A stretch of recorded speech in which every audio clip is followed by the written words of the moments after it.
was always just a bit warmer, believe it or not, at Foxborough, and that means it's really cold in other places. Or maybe it was the other way around. You might be right. usually urban centers are a little warmer, is based on my experience. Yeah, a little warmer. I think you're right, because we were out there at that place called Rentham, which was where we trained with Rusty Pierce, slide tackling the goalpost, which was always fun. Brian Dunseth was on that team as well, which made things a lot of fun. Look, I think this is always an interesting game. But I do think, and I'll go back to it, that this is a team that when we picked a song for each playoff team, our song for the New England Revolution was Shake It Off because we're Swifties over here. But we said Shake It Off because of everything that they've gone through. Right. They have been waiting for a moment, and they haven't got it yet. This has really been a blow to their culture as a team. And I've been asking that question, can they overcome it? Now, I do think the first game was a little bit of an indicator. Was this the game, Emmett, where we weren't allowed to tell you the result? Was this the one where it was, do whatever you do, no spoilers? Is that where you went with this? Yeah, that was the game where I was in New York. I was at a show, and I said no spoilers. And then I got back, and I pulled up my phone, and I immediately got spoiled. So I just wasted all my time. And once it happens, I don't feel like watching it anymore. It's no longer. Well, which is a message to everybody out there: don't be Emmett. Okay, just when the thing pops up on your phone, just look at the score and take it for what it is. Don't like. Why would I never get people that do that have to go through the pain of watching a whole game without knowing, and then you get 80 minutes in and it's still 0-0. It's like we just wasted so much time, and you didn't even do it live. That just makes you silly. But let me get it from you, Phil. Well, yeah, it depends on what dimension we're in here, buddy. But listen, you are. I am positive about tonight or negative about tonight. Where is your mind? Because we just saw Atlanta do a bounce back game. Is that what we see from New England? I mean, the Wagner thing hangs over this club right now, so there's that too. That's what I'm saying. Carlos Heel's injury, the Wagner thing, I think this one's going to be a messy game. I'm indifferent because we don't need to win this one. I think the Union can lose this one and say, all right, let's take it back to our home stadium and regroup. Oh, wait, isn't this what you said? Lose this one. This was your advice to the group. Throw in the towel, lose this game, and make sure that just chalks one more game off on this suspension. You weren't listening. But, yeah, that is a positive. I never know when to take you seriously. Generally never. But I think you can't lose in that situation, right? You get Kai Wagner back earlier, one of the best left backs in the league. And, you might lose, but another home game is never a bad thing in my mind. Okay, can I just throw in some actual information about the game? Obviously, with Kai Wagner out, Philadelphia has to replace him. Oliver Mbaizo steps in at left back for Philadelphia. Carlos Hill is in the starting lineup. Carrying the injury, didn't know what his status was, had to leave game one. He's in the starting lineup for New England. That seems like a risk on Clint Piet's part, Eric, but I guess when your season's on the line, you got to throw out your best player, the former MVP. There's no messing around here. And if Carlos says he's okay to play, all right, give him a shot. Also going with Earl Edwards Jr. in goal. They've been rotating their goalkeepers. Kind of a weird situation there, too. It seems like a weird situation, but what does Clint Piet know? He knows, actually, the Bruce Arena way of doing things. Nobody goes through goalkeepers more than Bruce Arena. It's a fact. Go back to the beginning. It could have been Simpson. It could have been Causey. They moved to Prestis. They've changed goalkeepers more, and they still won stuff. So maybe that's in the back of Clint's mind. Like, well, it doesn't really matter. I mean, we won everything every time we played, and it didn't matter really who was in the nets. It mattered. It went on form. So there might be some credence to that. But I think this will be an interesting game, and I think, unfortunately, my prediction for Emmett. It goes 1-1. It goes into penalty kicks. Oh, am I spoiling it for you? It goes 1-1, goes into penalty kicks, and New England wins it on the goalkeeping change. And then everything gets crazy. 1-1 to penalties. Julian Carranza missing for Philadelphia. Quinn Sullivan steps in. I think it goes 1-0 New England in 90 minutes, and we get a third game in Philadelphia. Also, just in terms of the New England Revolution side of this, Matt Polster said that Philly was targeting Carlos Hill in game one, said this publicly. So there's some edge, there's some spice here. These teams are going at each other publicly. On, Polster. It's going to be fun. That's what's coming up next on Sirius XM FC. New England versus Philadelphia, Game 2, MLS Cup playoffs. For Eric Winalda, Jason Davis, enjoy MLS. We'll talk to you tomorrow on WTF. This is WTF when Nola talks football. If you missed any part of the show, you can listen back on the SiriusXM app. You can Santa baby, Bring on the merry and bring on the bright. Sing along with modern holiday hits on Holly, Channel 79. Or revisit Christmas Past with the nostalgic sound of holiday traditions on Channel 71. Listen now through Christmas Day and enjoy dozens of unique holiday channels anytime you want in the SiriusXM app. In sports, the scoreboard doesn't tell the full story, but Netflix does. Stories about dads who happen to be world-class quarterbacks, or untold tales of the athletes you thought you knew. So whether you're a diehard fan or you're brand new, with shows like F1 Drive to Survive, Quarterback, Full Swing, so many more, Netflix has the stories for every kind of fan. Netflix Sports turns us all into fans. Do you have a piece of diamond jewelry or a luxury watch that's just gathering dust? Why not sell it for some extra cash? Worthy is a selling partner you can trust to get the best offer for your fine jewelry and watches, fast and risk-free. For a limited time, SiriusXM listeners can save 50% off seller fees on your first sale. Just sign up at worthy.com/save. Worthy.com/SAVE. Don't get lowballed by your local pawn shop or jeweler. Let Worthy do the legwork and get you the most for your valuables. Ship securely, pick your price, and only accept the offer you want, all in as little as 2 to 3 weeks. Over 70,000 people have already sold with Worthy, the safest, fastest way to sell your diamond jewelry or luxury watch with zero risk, and you are in complete control. And since they make more when you make more, you know they're on your side. SiriusXM listeners can save 50% off seller fees on your first sale. Just go to worthy.com/save. Worthy.com/SAVE. The UFC is bringing a championship doubleheader in its return to Madison Square Garden. Join SiriusXM's UFC 295 pre-fight party, live and open to the public at Legends Bar in New York City. Hosted by RJ Clifford, Anthony Smith, and Dean Thomas, along with exclusive interviews with the UFC's biggest names. It's all happening Friday, November 10th from 6 to 8 Eastern, only on SiriusXM. Fight Nation 156. The following is a presentation of SiriusXM Sports. This is New England Revolution Soccer on Rock 92.9. Left-footed delivery, far post, a header! Justice is served! The ball don't lie! Revolution Soccer is brought to you by Santander, the official bank of the New England Revolution. Oh my word! 2-0 Revs! The Revs are rocking! By United Healthcare. United Healthcare is proud to help the New England Revolution defend the fort. Now, with the call of the match, here is Charlie Davies and the voice of the Revolution, Brad Feldman. Go! We are live from Gillette Stadium. It's the Audi MLS Cup playoffs. The New England Revolution and Philadelphia Union from Foxborough, Mass. Game 2 of a best-of-3 series. 50th all-time MLS Cup playoffs match in Revs Club history. An opportunity for the Revolution to send this series back to Subaru Park for a winner-take-all game. 3 on Sunday. In Game 1, the Revs lost 3-1 to the Union, falling behind by 3 goals before halftime. Brad Feldman, former Revs striker, Charlie Davies on the scene. And Charlie, the Revs dug themselves a big hole in Game 1. But with this new playoff format, no aggregate goals, it's a reset. They still have a shot to advance.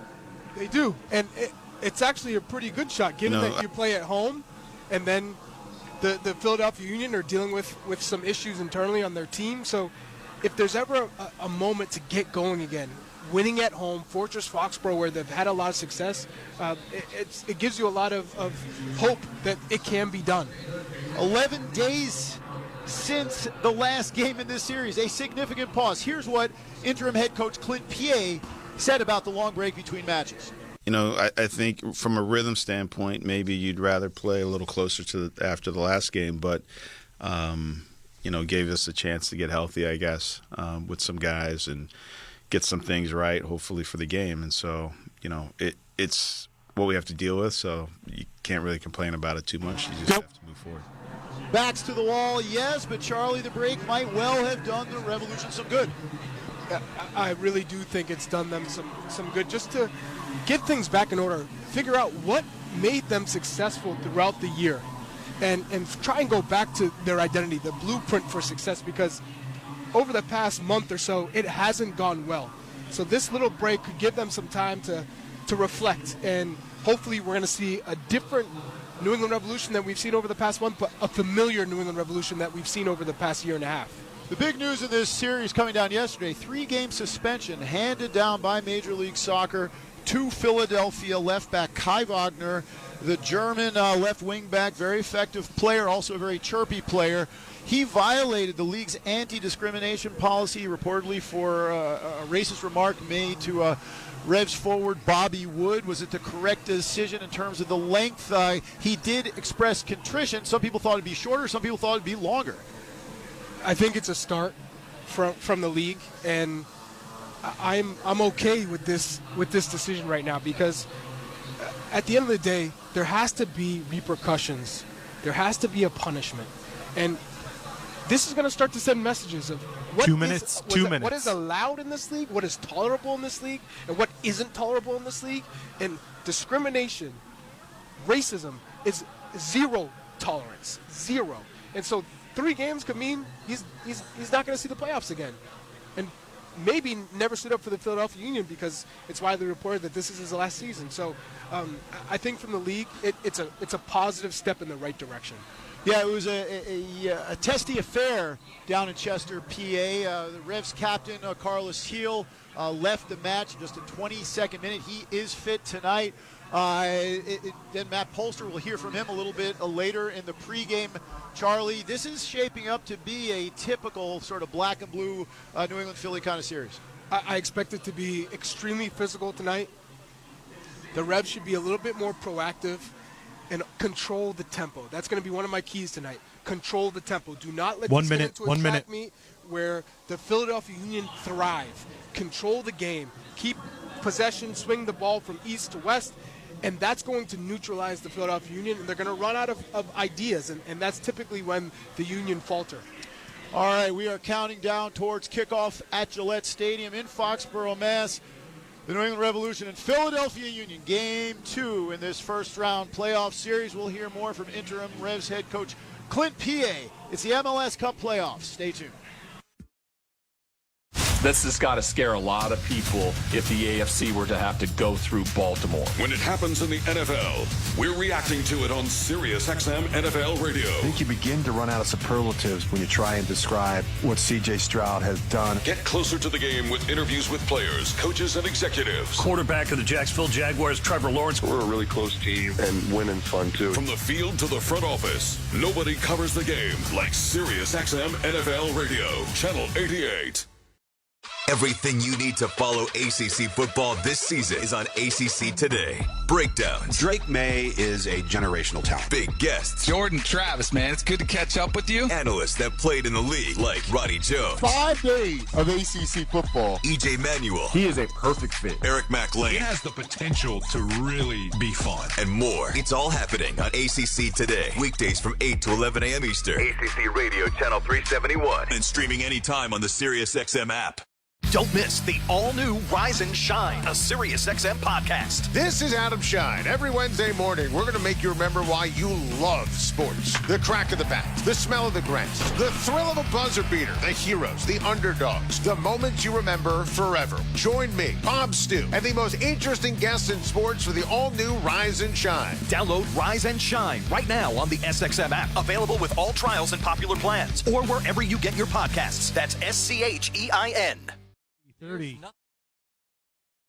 Hey, what's going on? This is your boy Kevin Hart, and guess what? I've got my own channel on Sirius XM, Kevin Hart's Laugh Out Loud Radio, channel 96. We play the best stand-up comedy from some of my favorite comedians, and I got my own show. It's called Straight from the Heart, and I host it with a bunch of unattractive friends of mine. They call the Plastic Cup Boys. Every Tuesday and Thursday, real, raw, authentic conversation. 4 p.m. Pacific, 7 p.m. Eastern. Laugh Out Loud Radio right here on Sirius XM, channel 96. Don't miss it. This is the Revolution Pregame Report on Rock 92.9. Obviously, it's a game where they can be a little bit more conservative, but I expect, at a minimum, they're going to be combative. They're going to hit you on the counter, whether they play with a back four or back five. Who knows? Obviously, they've done both in 2 different games, consecutive games, so it's really hard to predict exactly what they'll do. But in terms of 10 seconds here. The type of team they'll be, I think we can expect a physical group that is looking to hit you with set pieces, hit you on the counter, and really make it difficult for you to score goals. Go! That's Clint P.A. checking in with the coach, presented by JetBlue, proud partner of the Revolution, who faced the Philadelphia Union tonight, trailing 1-0 in this best-of-3 first-round playoff series. Tonight's game at Gillette Stadium, where the Revs lost just once all year in 17 league home games. Charlie, how much does being back in Foxborough help the Revs? It's a big boost in terms of not only the comforts of playing on turf in your own stadium, but the supporters, the weather. All of this ultimately combines to be a big home factor when you're playing against the Philadelphia Union. So the Union don't like to come here. They haven't really had that much success, although they did win in 2019. But ultimately, the Revs have been dominant at home. So given that little break, also given that you're playing at home, the advantage lies with the New England Revolution tonight. One thing the Revs will really insist on is better protection of their captain and playmaker Carlos Heel, who limped off in the 23rd minute in Game 1 shortly after taking a hit from Philly forward Mikael Ua. Heel is fit, ready to go, but they need him for 90 minutes tonight. Let's hear from Revs midfielder Matt Polster. Yeah, I think, we do need to protect him as a team and as an organization. He's our most important piece within the team. He makes us go as a group. So we need to make sure the referees are aware, and I think the league should do that as well. It's not been the first instance where he's been targeted on the field and taken out of games because of that. So a few of us ran up to the referee after he did get hit. I don't think that influenced him at all. 10 seconds. We need to be more aware and maybe even be a little more forceful on our side as players to maybe do something similar on the same. We need to start targeting their players to an extent. Obviously not to hurt like what happened to Carles, but, protect him and make sure that it's not okay just to keep hitting our players. Go. Charlie, whether or not that should have been a yellow card foul on Ua, it wasn't called at the time. The Reds just want to make sure Carlos isn't subjected to unnecessary physical treatment. And he shouldn't. And the referees need to do a better job of looking at each foul and every point of contact with Carlos Heel. There are some that are realistic. Hey, that's run of the game. That no hard play there. Although you're starting to see more players getting chippy with Carlos, trying to knock him off his game, slow him down, potentially give him a knock so he's carrying that knock around the rest of the match. Refs have to be on top of that. One foul is okay. Then if you start to see a pattern, which we've seen throughout the past 3 years. 2 minutes. You got to nip it in the bud early. Yellow card. Start throwing those cautions around to send a message. Yeah, and I think the Revs were disappointed because the referee was officiating his first MLS Cup playoffs match in the middle, and they assigned a guy like that to what we knew was going to be a tough game. Pierre-Luc Lozier, he did give a yellow card, and rightly so, to Bobby Wood for coming in with an elbow to the torso a few minutes later on Daniel Gazdag, and that really started to set things off, and we saw a bunch of comings together among players, which we've seen over the years, really since Carlos, since this newest iteration of the Revs has started to put up stern resistance to the Philadelphia Union. It makes for an interesting game. The Revs are healthier than they've been in months. Philly are banged up. They've had an up and down kind of a year, playing on multiple fronts. They had identical records in the regular season. And Charlie, 1 minute. Across all the major sports, Philly-Boston is a thing, and now it's a thing in MLS too. It is. And really, since I was traded to the Philadelphia Union in 2016, I felt that rivalry between the supporters, between the teams, and it's just only grown since that point. And not only just because of the distance between the two cities and how competitive they are, but more importantly, the quality within these two teams. So naturally, you're always competing for a championship, especially in the Eastern Conference, because you're two of the best teams year in, year out. Okay, we know Carlos Gil is starting. We will get the full starting lineups for the New England Revolution and the Philadelphia Union after these brief words. You're listening to Revolution Soccer. Hi, everybody. Christopher Mad Dog Russo here. Familiar? You should be. Well, now you can catch Mad Dog's Daily Bite each day as a podcast, where you'll hear my thoughts and opinions on the biggest topics around the world of sports. NFL, baseball, golf, NBA, even the hockey. That you know you can count on. That's Mad Dog's Daily Bite. Drops daily anywhere you get your podcasts. And you can also hear me weekdays 3 to 6 Eastern on Mad Dog Unleashed, Sirius XM Channel 82, or anytime on the SXM app. Nobody brings you the excitement of Formula One racing like SiriusXM. Let's go, come on! Hear every thrilling lap of a worldwide championship chase. Verstappen takes the lead of the Grand Prix, and Hamilton couldn't hold him off. Comprehensive pre- and post-race coverage. That was the best race I've ever seen. And a weekly insider look at the F1 circuit every Wednesday on SXM Wheel to Wheel. There's been plenty going on both on and off track. The 2023 Formula One season on SiriusXM Channel 81 and the SXM app. Soccer's biggest clubs play in the English Premier League, and you could hear them in action every week on Sirius XM FC. A 5-star show from Manchester City. From the traditional powers Liverpool have been incredible tonight. Manchester United may just have won it. to the new kids on the block. Newcastle United, they have liftoff. All the top teams. A quick fire double from Chelsea. Every match. Absolutely glorious from Tottenham Hotspur. Only on Sirius XM FC 157 and the SXM app. The MLS Cup playoffs have arrived, and there's no better way to keep up with the postseason than with Sirius XM FC. From the flag bearers to the fresh faces. It's stolen away by Close! And Close scores! Hear every playoff match all the way through the 2023 MLS Cup final. Ali Mukhtar, the header! There's the hat trick! It's the MLS playoffs on Sirius XM FC 157 and streaming on the Sirius XM app. This is the Revolution Pregame Report on Rock 92.9. From a formation standpoint, they're probably a more aggressive team when they're in that diamond, 4-4-2 diamond. And, obviously we realized that set pieces was an area that they do well at, and they hit us there. So More from Clint PA. We're at Gillette Stadium. It's the Audi MLS Cup playoffs. The Revolution and Philadelphia Union from Foxborough, Mass. Game 2 of a best-of-3 series. New England trailing 1-0. So it's win or go home. That's the truth of it. Revolution lineup now, and Clint PA goes back to Earl Edwards Jr. in goal. A back four of DeJuan Jones on the left, Dave Romney, Henry Kessler, and Andrew Farrell at right back. Mark Anthony Kaye, Matt Polster holding, Noel Buck on the right, but he tends to tuck in. We know that Tomas Shankalai will hug the left touch line with Carlos Gil at attacking midfield, but he can go anywhere. And La Pantera, Gustavo Bo, 3 goals in his last 2 games. At forward, Charlie, the Revs as healthy as we've seen him. Yes, and it's a good sign. It's a perfect time because it's now or never. Your back's against the wall. It's the playoffs. So you have to show out tonight in front of a home crowd. It's a Wednesday night. This is the most packed I think I've seen Gillette Stadium on a Wednesday night. So if there's ever a moment where you can just forget about the past month especially, dig in and get a result tonight, now's the moment. Philadelphia again without Kai Wagner, suspended 3 games for making a reported racist remark in game 1. Jacob Glesnes, center back, influential player for Philly, also injured, had surgery.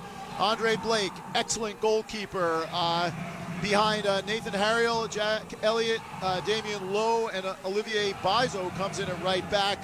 Alejandro Bedoya is their captain. He's in midfield with Jose Martinez and Jack McGlynn. Mikael Ua, Quinn Sullivan in front of Daniel Gazdag. Julian Carranza also injured. Charlie, how much does losing Wagner, Glesnes, and now Carranza impact the Union?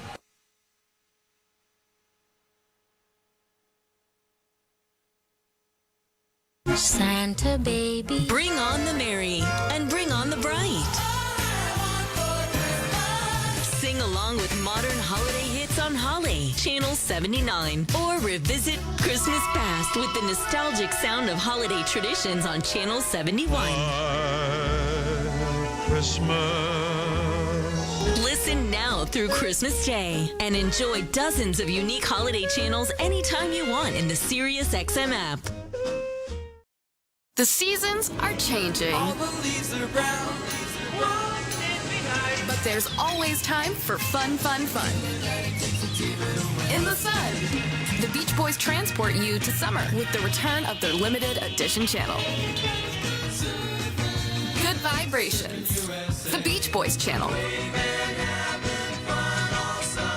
Now for a limited time, exclusively on the SiriusXM app. Just search Beach Boys. Kelly Clarkson here, everybody. Get ready for the Kelly Clarkson Connection. Connecting the music she loves. Everything from Rosemary Clooney to Aerosmith. The music she's inspired by. The Queen, y'all. Aretha Franklin. Possibly my biggest influence vocally. And her own award-winning catalog. What doesn't kill you makes you stronger. That's what you're going to get here. So you're welcome in advance. My SiriusXM channel. The Kelly Clarkson Connection. Channel 12. And on the SiriusXM app. Free with all trials and popular plans. The Beatles have once again pushed the boundaries of musical exploration. With a brand new song and anniversary editions of their Red and Blue albums. Now and Then is the last record of the Fab Four. John, Paul, George and Ringo. Now and Then. Hear it throughout the week on the Beatles Channel 18. And anytime on the SiriusXM app. Free with all trials and popular plans. Ladies and gentlemen, Team Coco Radio is now Conan O'Brien Radio. Yep, we've upgraded from channel 106 to 104 because, let's face it, I couldn't stay at 106 forever. You'll find my delightful Conan O'Brien Needs a Friend podcast, highlights from my late-night shows, showcasing some of the most absurd and hilarious moments from my decades on television. Plus, dive deep into 28 years of late-night memories with Inside Conan. Conan O'Brien Radio, now on SiriusXM, channel 104. Or listen with the SiriusXM app. Don't miss a statement game in the Premier League on SiriusXM FC. Jackson goes alone, round the goalkeeper, hat-trick. After a slow start, Chelsea's young stars are finding form, but their mettle will be truly tested when they square off with the mighty Manchester City. Put in for Haaland, easy as you like. Chelsea, Man City, Sunday morning at 11:30 Eastern on SiriusXM FC 157 and the SiriusXM app. Forward Progress is now available as a podcast only on the SiriusXM app, free for most subscribers. Download it today and tap podcasts to see the best collection of podcasts in one place. This has got to scare a lot of people if the AFC were to have to go through Baltimore. When it happens in the NFL, we're reacting to it on SiriusXM NFL Radio. I think you begin to run out of superlatives when you try and describe what C.J. Stroud has done. Get closer to the game with interviews with players, coaches, and executives. Quarterback of the Jacksonville Jaguars, Trevor Lawrence. We're a really close team, and winning's fun, too. From the field to the front office, nobody covers the game like SiriusXM NFL Radio, Channel 88. Everything you need to follow ACC football this season is on ACC Today. Breakdowns. Drake May is a generational talent. Big guests. Jordan Travis, man, it's good to catch up with you. Analysts that played in the league like Roddy Jones. 5 days of ACC football. EJ Manuel. He is a perfect fit. Eric McLean. He has the potential to really be fun. And more. It's all happening on ACC Today. Weekdays from 8 to 11 a.m. Eastern. ACC Radio, Channel 371. And streaming anytime on the SiriusXM app. Nobody covers the National Football League. They give Mahomes time for the end zone. He throws it. It's caught. Touchdown! Like SiriusXM NFL Radio, Channel 88. Our team of former players, coaches, and front office executives like Charlie Weiss, Pat Kerwin, Tim Miller, Rich Gannon, Alex Smith, and Hall of Famer Bill Polian brings you closer to the game. If it's happening, we are there. Live from the Scouting Combine in March to the draft in April. And in the summer, SiriusXM NFL Radio takes you to all 32 training camps. We connect you with the history of the game on stage for Hall of Fame weekend. Hear all the primetime play-by-play action from opening night through the Super Bowl. Spectacular in every way. Confetti flying in the air. Your 24/7 home for the NFL all year long. SiriusXM NFL Radio, Channel 88. Don't miss the all-new Rise and Shine, a SiriusXM podcast. This is Adam Shine. Every Wednesday morning, we're going to make you remember why you love sports. The crack of the bat, the smell of the grass, the thrill of a buzzer beater, the heroes, the underdogs, the moments you remember forever. Join me, Bob Stew, and the most interesting guests in sports for the all-new Rise and Shine. Download Rise and Shine right now on the SXM app. Available with all trials and popular plans, or wherever you get your podcasts. That's SCHEIN. Hey, what's going on? This is your boy Kevin Hart, and guess what? I've got my own channel on Sirius XM, Kevin Hart's Laugh Out Loud Radio, channel 96. We play the best stand-up comedy from some of my favorite comedians, and I got my own show. It's called Straight from the Heart, and I host it with a bunch of unattractive friends of mine. They call the Plastic Cup Boys. Every Tuesday and Thursday, real, raw, authentic conversation, 4 p.m. Pacific, 7 p.m. Eastern. Laugh Out Loud Radio right here on Sirius XM, channel 96. Don't miss it. Hi, everybody. Christopher Mad Dog Russo here. Familiar? You should be. Well, now you can catch Mad Dog's Daily Bite each day as a podcast, where you'll hear my thoughts and opinions on the biggest topics around the world of sports. NFL, baseball, golf, NBA, even the hockey. That you know you can count on. That's Mad Dog's Daily Bite. Drops daily anywhere you get your podcasts. And you can also hear me weekdays 3 to 6 Eastern on Mad Dog Unleashed, Sirius XM Channel 82, or anytime on the SXM app.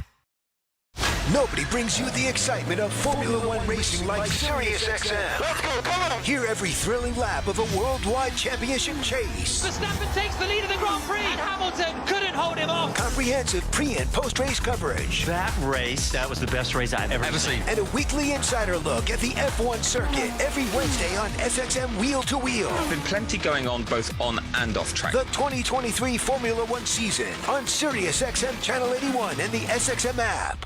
On the court, off the court, and on devices equipped with Amazon Alexa. For the best basketball insight, just say, Alexa, listen to NBA radio on Sirius XM. Okay. If you want to win your fantasy football league, you need to listen to Fantasy Sports Radio. Oh my goodness, what a play! From lineup decisions to daily fantasy to dynasty leagues, SiriusXM Channel 87 helps you win your league with expert advice from the guru John Hansen. Every player, you take a look at the pros and the cons for every player and every factor. Jeff Ratcliffe. The best reactions in fantasy football are the most reasonable reactions. They're not the most aggressive reactions. Michael Fabiano. The quarterback who can get into that top 5 who hasn't been there yet. I think Lawrence is probably near the top of the list. Howard Bender. Just because you're allowed to make a waiver move doesn't mean you have to make a waiver move. Jeff Mans. Making the most moves doesn't result in the most wins. And so much more. You've done wonders for me through the years. Winning strategies from the best analysts in the business are on Fantasy Sports Radio, SiriusXM 87, and on the SXM app.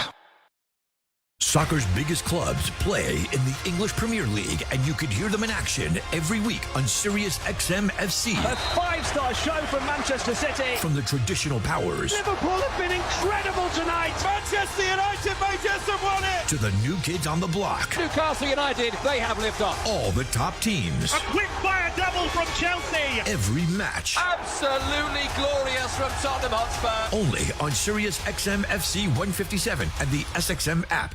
The MLS Cup playoffs have arrived, and there's no better way to keep up with the postseason than with Sirius XM FC. From the flag bearers to the fresh faces. It's stolen away by Klaus, and Klaus scores! Hear every playoff match all the way through the 2023 MLS Cup final. Ali Mukhtar, the header, there's the hat trick! It's the MLS playoffs on Sirius XM FC 157 and streaming on the Sirius XM app. Can Megan Rapinoe end her storied career with an NWSL title? Find out on Sirius XM FC. And it's in! Megan Rapinoe taking over! A first-time champion will be crowned as Rapinoe and OL Reign square off with Gotham FC at Snapdragon Stadium in San Diego. And she has settled it! It's the NWSL final. OL Reign versus Gotham FC. Saturday night on Sirius XM FC 157 and streaming on the Sirius XM app. Santa baby. Bring on the merry and bring on the bright. Sing along with modern holiday hits on Holly, Channel 79, or revisit not American baseball because the strike zone is nebulous, but in cricket there's wickets, and you should watch the technology there. It's accurate 100% of the time. I think the thing that in football, especially like that Arsenal-Newcastle goal, right, we all agree the ball was in. We all agree the guy was onside. But when we're talking about human contact and the flow of the game, like Eric said, if you isolate the photograph, it looks like someone's leg is going to get broken. But when we're talking about human contact in a game, that has never been officiated perfectly. I've watched that goal, Arsenal-Newcastle, 100 times, and I could tell you that I think it's not a foul or a foul either way. Like, that's would you such a guys great not agree? point. Like, Absolutely. No, I'm actually in agreement with that. I think what's interesting about when you watch plays over and over again, I mean, like even the Turner, mistake against Liverpool. I watched it the first time. By the fifth time I watched it, that was like one of the worst things I'd ever seen. It was like, oh my God, this is just getting worse and worse. No, but you brought up a great point. I mean, tennis and golf. Okay, and then you brought up the most important point, because in tennis and golf and volleyball, for that matter, they never touch each other. Cricket. Yeah, cricket. They never touch each other. It's lines, definitive lines, and definitive, right. Goals, yes. Mm-hmm. Yeah, this is more like having a spy cam at that intersection that keeps having people making the wrong turn and crashing into people, and then you have to figure out whose fault it is. It's not the same. I mean, soccer it is a sport that has changed so much over the years. The referees and whether we're taking the Arteta, it's my responsibility to criticize everybody, or the Postecoglou, it says just why don't we respect them and hope that they do a good job. There's just like we're trying to figure all of this out. Yeah. When we look at referees and their job and what we expect out of them, we have to remember that everybody's expectations are different. I mean, here's my rule. Players win games, coaches lose them, referees ruin them. And it's not even their fault. Right. There's not right. Because the thing about being a ref is you're not going to be able to please everybody all the time. You're going to, whether it doesn't matter, because one team is going to have the blue lens on and the other one's going to have the red lens on. And they're going to be watching the game the way they want to see it. And no matter what that ref does, and we always want it to be fair and balanced and get it right. And that was the whole purpose of VAR. But they just get too caught into the weeds sometimes, and when we look at things too many times, we think they're worse than what they are. And some of this stuff, and I know a lot of people do this, I'm not entirely sure it's completely fair, but they say, well, some of these refs have never played the game. Thus, they don't understand it at all. And that's not fair either, man. That's just not all the way fair. I get it that there's certain plays that we could do better with, but referees are people too. I'm really feeling it for these guys right now. Well, so thank you for the call, Art. I was. This is what I said yesterday, or maybe it was Monday after the game that we witnessed between Chelsea and Tottenham, that or whoever that was on Monday. My brain is scrambled. It was Chelsea Tottenham. Yes. The VAR is selling us on and you can find this on our SiriusXM FC Twitter page or X page, whatever, with me ranting about this. It sells us on the idea of certainty where none is possible. And that's largely because so many things like this Rashford red card, like any number of physical moments on a soccer pitch, are down to an interpretation, a subjective decision made. We started this game 170 years ago, whatever it was, and we said, that guy in the middle who plays for neither team and runs around, he gets to decide what's a foul and what's not. And we give him that responsibility, and we all agree that he's the final arbiter of that. And we say, okay, now we go play the game. Is he going to get things wrong? Yes, because he's a human being. But we can't get into this place of, well, if we're not perfect, the game's not worth anything. Because we're never going to get perfect. We're never going to have certainty on a moment like that. The ball's over the line? Sure. Put a chip in the ball. Give me 1,000 cameras and we can be sure of that. Something like this, Eric, we cannot be sure. Yeah, and just to our caller's point, some of the stuff when we look at a cricket or volleyball or non-contact sports, if we're being honest here, did you guys happen to see when Gary Neville broke that down of when the ball was actually not out of bounds? Did you guys get to see that? I want to send it to you because the angle that the VAR the cameras were giving, it looked like there was separation. But when you change those angles and you look at it, the ball was clearly in. So, I mean, as much as I'd love to argue that, or I hate it that we get to that point, but it is a game of inches. And I'm starting to think, to be dead honest, and what he was talking about is Højlund's goal when Rashford was deemed out, the ball was out of bounds. Turns out it wasn't. So it's even when we think we got it right, we're still struggling with the logistics. Yes, it happened. I think it happened at the Women's World Cup, too. The ball is actually hanging over the line, but it looks like there's space because the ball's a sphere and there's grass. You can see the green. Angle. But that's not it. That's not how it works. Okay. We're going to pause here. A little bit of trivia time for you on WTF. In Europe's top 10 leagues, Harry Kane has the most goals with 17. 5 players are tied with 15 goals. Name any 3 of those players who have scored 15 times when we come back. Luka in the lane. To the right to Luka on the drive with momentum to the rim, back it up and in. And champs at the track. Ross Chastain, your race leader, back to the corner. Ryan Blaney, your #1 championship contender, following him through. Ross Chastain will win the season finale at the Phoenix Raceway, and right behind your 2023 NASCAR Cup Series champion is. You got to do better. It's a tap in the 6. You can pick where you want to put the ball. You have the time, patience. But either way, Andre Blake is absolutely sensational. The only thing is, it wouldn't have counted because Bo was offside. Well, that's the positive if you're a Revolution supporter. But yeah, that certainly gets Blake, the former UConn Husky, into the game, and he has stymied the Revs over the years. He's stymied everybody. Yeah, he's stymied everyone. Yeah, 3-time goalkeeper of the year, including last year. He goes long with it. Romney's header, second ball at issue. Gazdag, good first touch, plays Quinn Sullivan, 19-year-old homegrown. He's on it in the corner. Nice move around Polster, but tracking back, Dewan Jones plays it over for a throw-in, but Dewan's looked lively in the early going. 7th minute scoreless. New England and Philadelphia. Philly on the attack. Martinez, top of the D, plays it right to the Reds. It's Sean Kalai taking over. Sean Kalai, 6 goals in 11 regular season games. Looking for his compatriot Bo, but makes a more judicious decision, I should say. Finds Farrell. Good move by Sean Kalai. Now he scoops it wide for Gustavo Bo, who centers it. Will it get through? Not quite. Stabbed out by Damian Lowe for the Union. They get it down on the carpet. Well, you saw the New England Revolution. They're trying to allow Jose Martinez to make the game, and you're fine with that.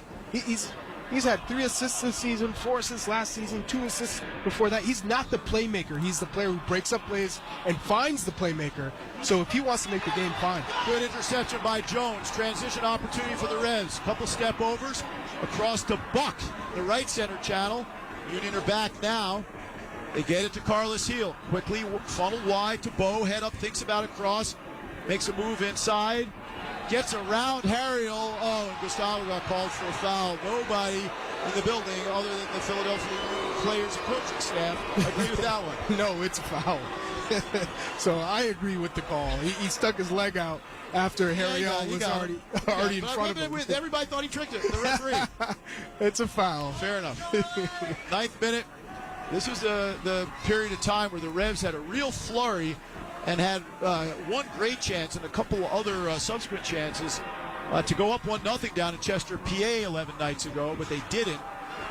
Good header there by Romney, finds Mark Anthony Kay, who led the league in tackles won, but also has had several notable giveaways in midfield. If he could just clean up the passing, Mark Anthony Kay will be a real asset. He gets it to Carlos Heel, watched by Martinez, moves it quickly for Jones. Leading lines, Shakalai and Bo. Do you think it's more of a 4-3-3 than a 4-2-3-1 this week? Well, I think what I love about this Revolution side in the first half is there's a lot of freedom. Players are moving all over. They're not being restricted to one spot, and that's where we've seen them being very disciplined with their positioning. Oh, Farrell again with that angled ball from the wing, almost connected with Noel Buck making it run out of midfield. It was a little long. Philly will start down the right side with it. Now in the 10th minute of a scoreless match. Doesn't matter how the Revs win, but they have to win. They could win by a lot, a little, or even on penalties. We go to a shootout from the penalty spot after 90 minutes if the game is tied. Straight to penalties, as they say. That's not where you want to go if you're the Revs. Well, they're practicing them this week after training, as you would expect. Both teams had several penalty shootouts, including in cup competition. Philadelphia still with the ball. Harriel, third MLS season for him, 25 appearances in the regular season. He is versatile, can play at either fullback spot or as a wingback. Good step there by Andrew Farrell on Gazdag. Andrew looks charged up for this game, Charlie. He does. He looks fresh. And I want to say the past month, he looks like he's been playing with some knocks. Good win there by the Revs, and Harriel drags down Carlos Heel. Quick restart by New England off the foul call. Carlos wheels bottom of the center circle. Revs MVP, Players Player of the Year, also the Midnight Riders Man of the Year. Now Mark-Anthony Kaye advances on the dribble down the left, finds Jones. Union back in their defensive shape. Shakalai for Henry Kessler, just re-signed by the Revs. University of Virginia product from New York City. Carlos sprays it high and wide, finds Dewan. He takes it down, head up. Watched by Olivier Bizo. Now wide it goes to Carlos Heel. Takes a bump from Damian Lowe. Center, that's a loose pass, but it gets through Shakalai. Nice touch. Carlos runs onto it. Cleared by Harriel, and then a foul by Mark-Anthony Kaye. Leaves a Union player in a heap. Well, that was a clever little pass there by Shakalai. Gazdag writhing on the floor. Gets some skepticism, some cynical boos from the Revs fans who think that he's playing for time or being theatrical about it. Well, Shakalai had a great pass. Just not close enough to Carlos Heel as he tried to anticipate that pass. It was a cheeky little pass. And then Mark-Anthony Kaye, when it's a 50-50, he's coming hard. Yep. he leaves 100% in his 50-50. Exactly. Those challenges hurt.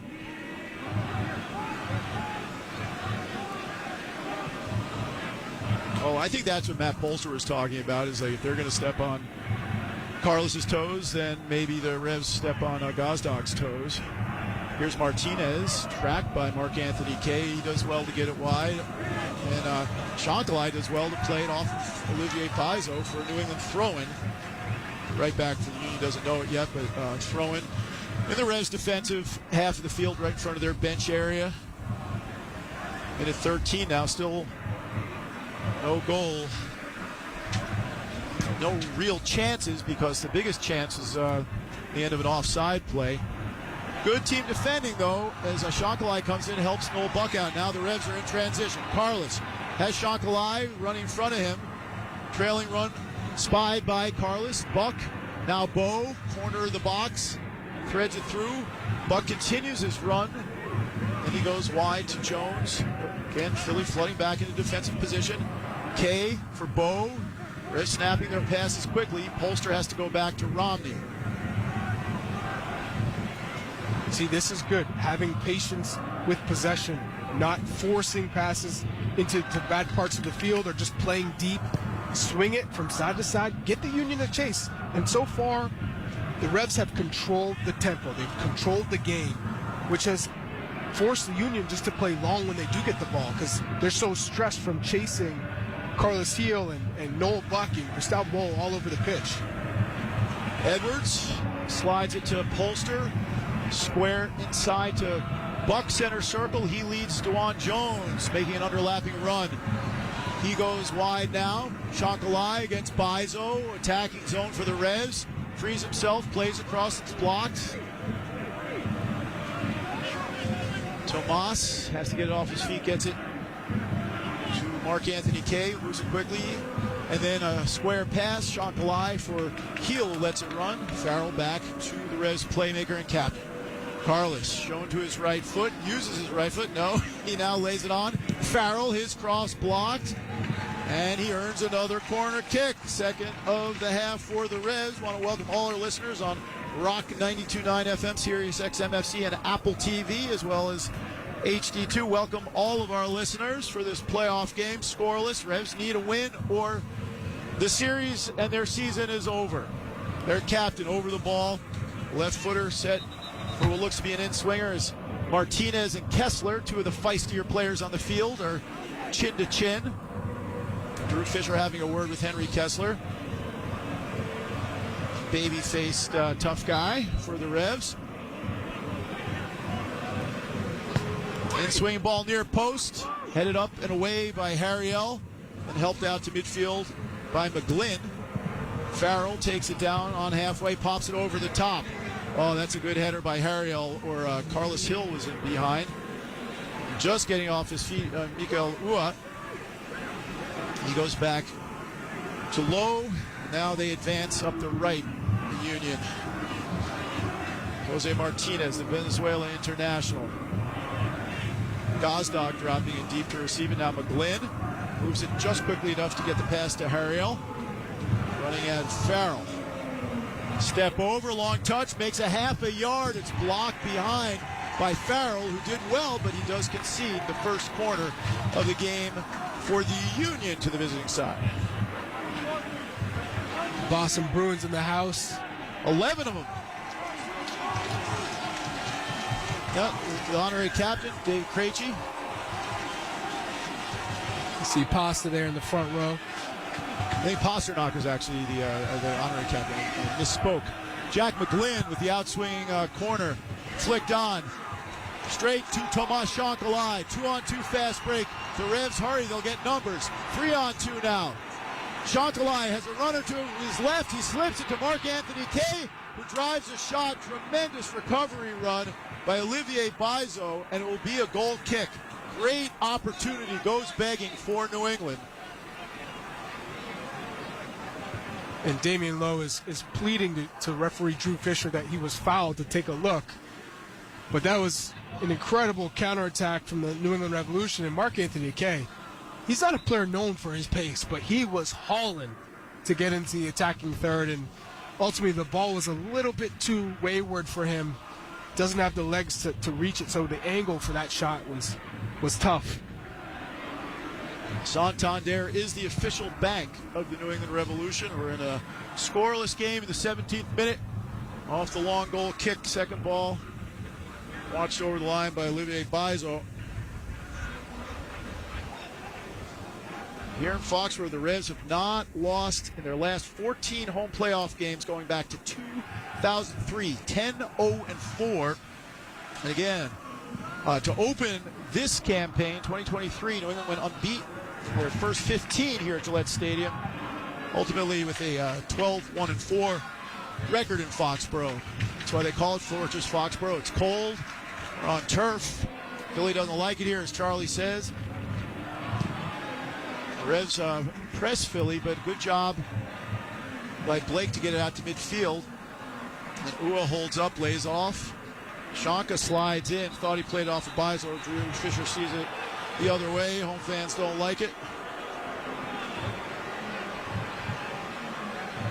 And the Revs have Carlos Hill to play through. He's their all-time leader in postseason assists with 5. I got a little trivia for you, Charlie. Gustavo Bo is one of only 3 Revs players to score twice, to have a multi-goal game in the playoffs.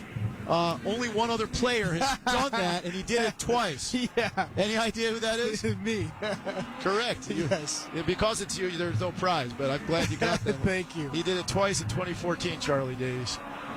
Good combination between Buck and Polster, who slides it through now for Carlos Hill, who turns to face. Looking for a way through 2 layers of defenders, so he goes wide left, finds Shankalai, has an overlapping run from Jones. Instead, he crosses over the head of Carlos Hill, but Jack Elliott heads it wide and behind for another Revs corner. This is the first one from that far left side as the Revs attack from left to right. This is good from the New England Revolution. I think if you're Clint Pie, this is probably among one of the best halves that he's had since he's been the head coach. So just continue to push and limit those mistakes which they have done. Outswinging ball to the far post, looking for Shankalai. Big Jack Elliott heads it clear, but only as far as Bo. He curls it back in, good ball, and the header goes wide. Mark Anthony Kay got around too far on it. He redirected it with the header, I'd say a good 3 yards wide instead of back across the face, Charlie. It was a difficult header because he was getting a little bit of a forearm from behind to kind of put him off, and he just didn't get his bearings right. He was trying to guide it to the far post. Revs are going to press on the short goal kick here. Philly looking to play out of the back. Good job there by Harriel. Mark Anthony Kay, little touch there on Gazdag, who went over. There was definitely contact. It is a foul. Yeah, definitely contact. But the Revs fans riding Drew Fisher, trying to get a little home cooking for the Revs. Well, those chants from the fans, that actually helps because it makes it seem like it's not as egregious. Right. It's a real close 50-50, and so subconsciously the ref goes, oh, that's not a bad foul. I'm not going to add that to the list. No, sometimes the play-by-play guy gets influenced by the crowd, too. And that was definitely a foul. Mark Anthony Kay is running dangerously close to picking up a yellow card here. That's his third foul in relatively rapid succession. And this one is from disadvantageous spot. It's right center channel, only say 30 yards and change on the angle. Say disadvantageous. Yeah, you know why? Because that was where the third goal came from in the last match.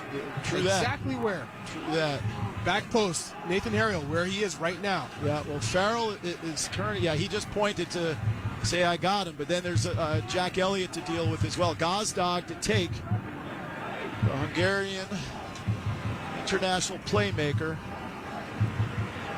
Drew Fisher now talking to Shankala. He's always seems to be talking to the Revs player.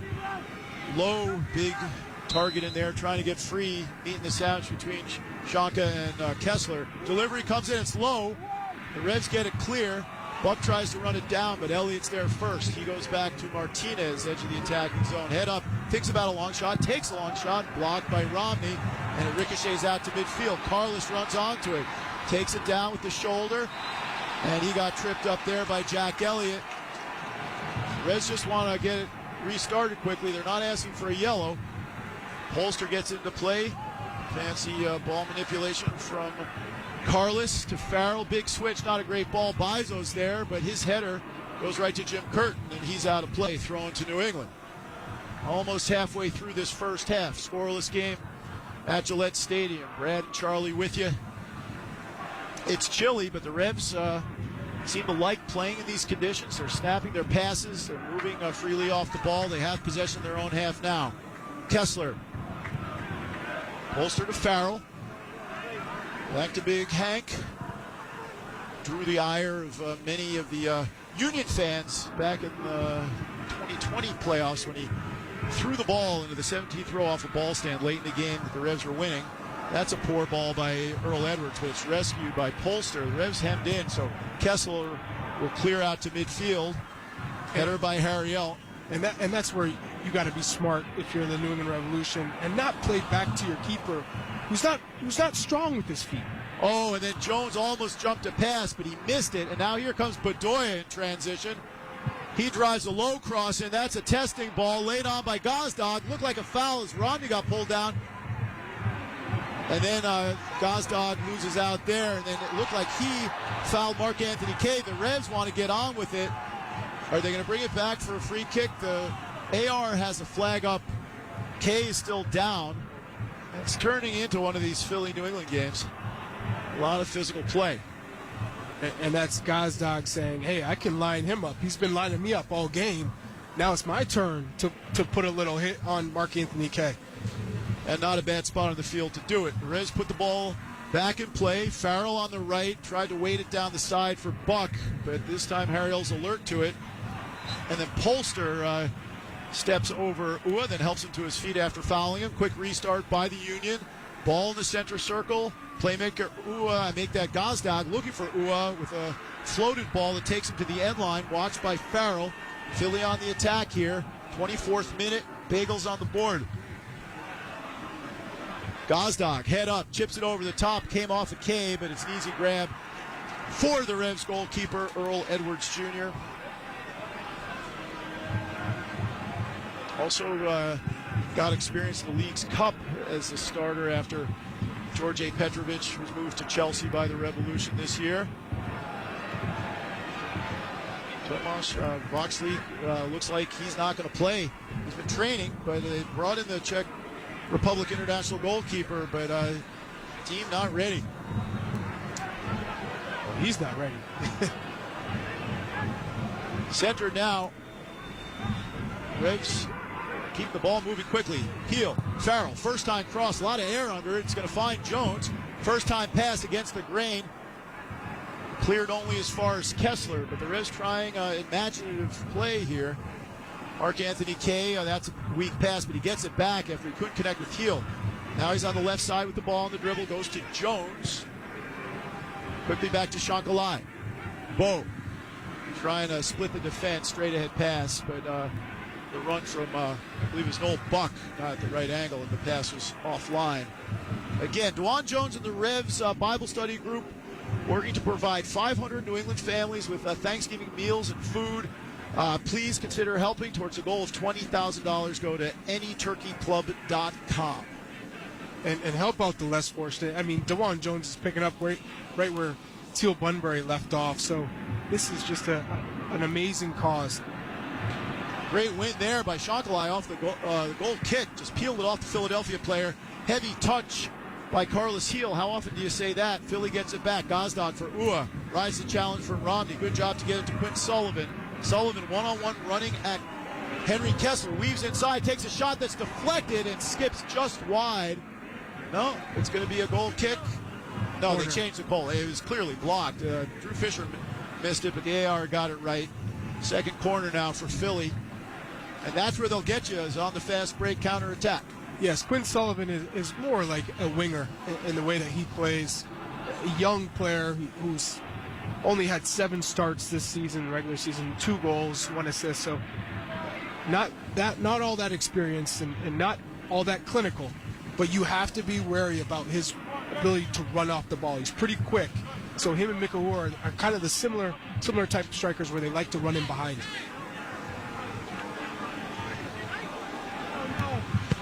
In-swing ball off the corner kick, not cleared yet. Oh, it's dribbling around in there, cleared off the line, and it's off the post. It kicks off the post. Harriel got his laces through it, and it will be a goal kick. That's the best chance of the game for either team. Man, set pieces again. It's just ricocheting around in the box. Pinball, and Ariel just steps up as a top of the 6-yard box. It just falls right to him. And he absolutely tags it off the half volley, and it comes just caresses the outside of the post. Very fortunate for the Revs to escape there. It's got to be better from the Revs in those scenarios. Billy up out of the back off the goal kick. Puck tucked inside, and it's a good pass weighted to the outside on the bounce to Dwan Jones, who carries inside on the dribble. The Revs switching sides quickly. They go to Carlos Heel, finding him in some open space. Running at McGlynn. Tricky dribbling moves. Now Farrell, his cross deflected. Oh, it could have gone anywhere. Good job by Bedoya to just nod it wide, where Shankalai will run it down on the left side. Revs on the attack still, but Philly back in their shape. Romney curls it towards the top of the D. Oh, it gets all the way through to Farrell. I think that's where he's going with it. Inside to Carlos. Little shake of the hips, top of the D. Oh, it came off of Drew Fisher. And that drop ball, Charlie? Yes, it's going to be a drop ball.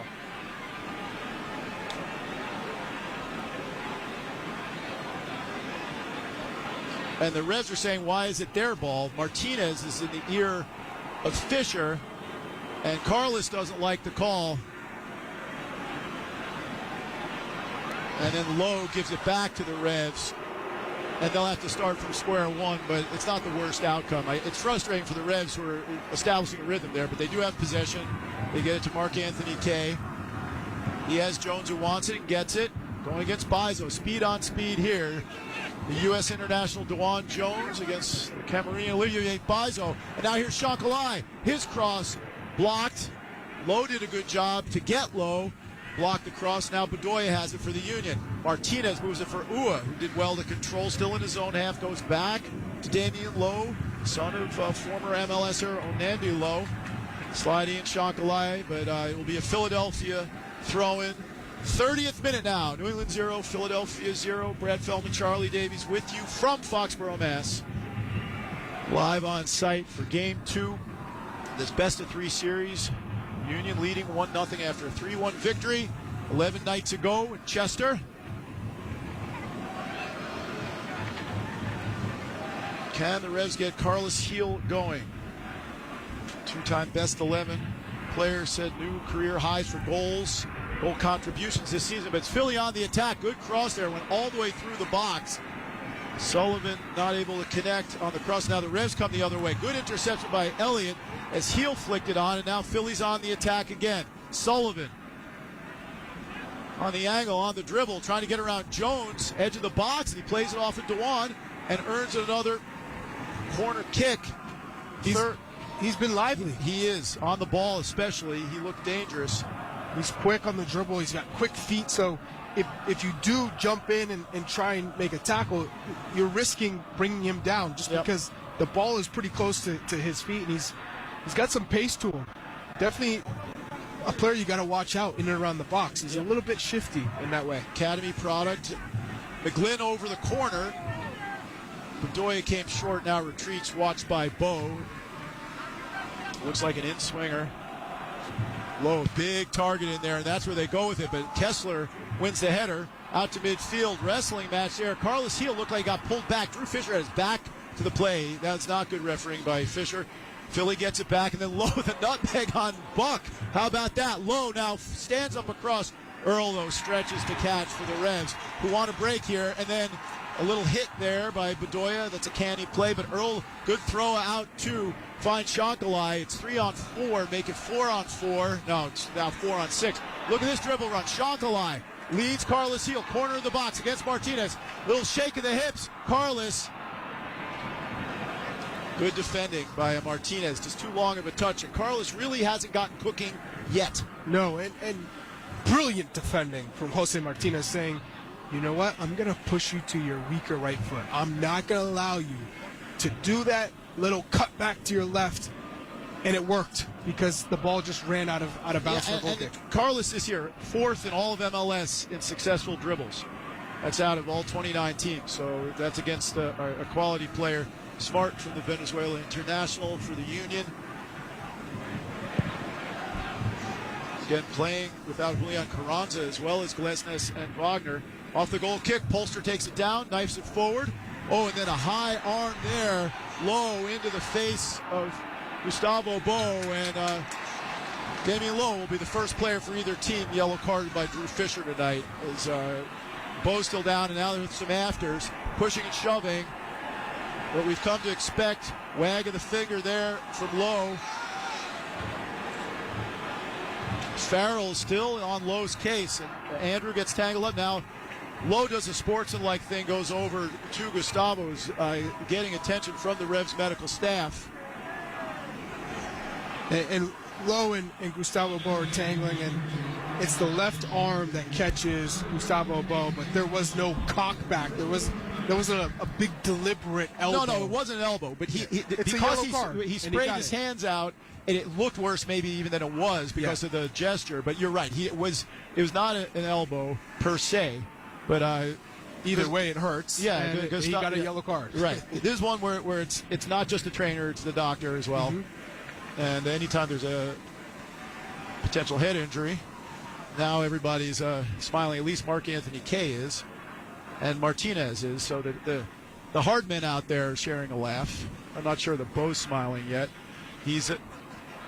And let's take this opportunity to pause 10 seconds for station identification.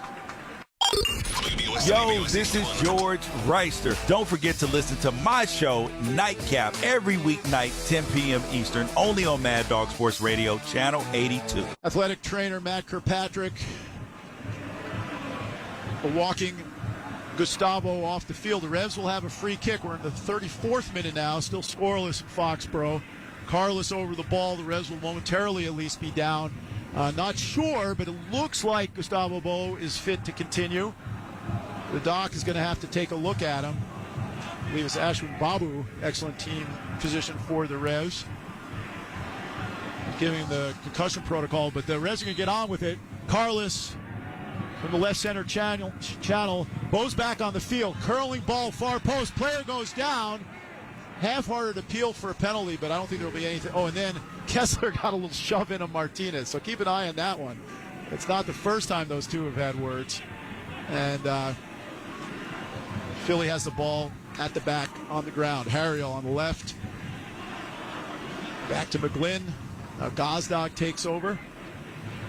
Now, this is where I think the Revs can put a little bit more pressure. And they did, Charlie. They listened to you, and they won it on the press. Quickly now, Shankalai from Polster. Bo's on the field and receives it. Here come the Revs. Runners in the middle. Centering pass all the way across. McGlynn tracks back, wins the header, gets it out. Sullivan's there, but the Revs win possession.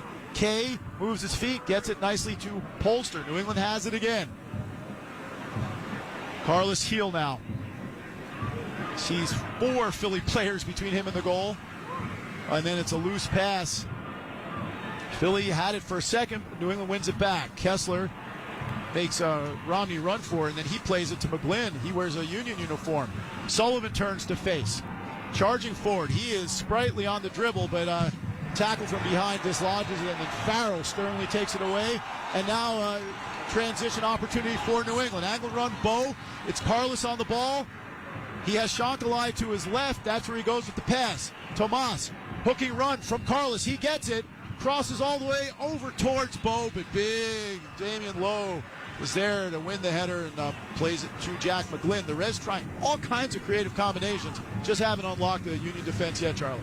No, I love the creativity, but sometimes you need to limit it and be a little bit more direct. And there, you had that opportunity in the first place just to go all the way around the pitch to come back to Gustavo Bo, who's waiting on the corner of the 18 on a flighted ball with your biggest center back. You could have just slipped in the 4-yard pass. Yeah, I feel you. You got it?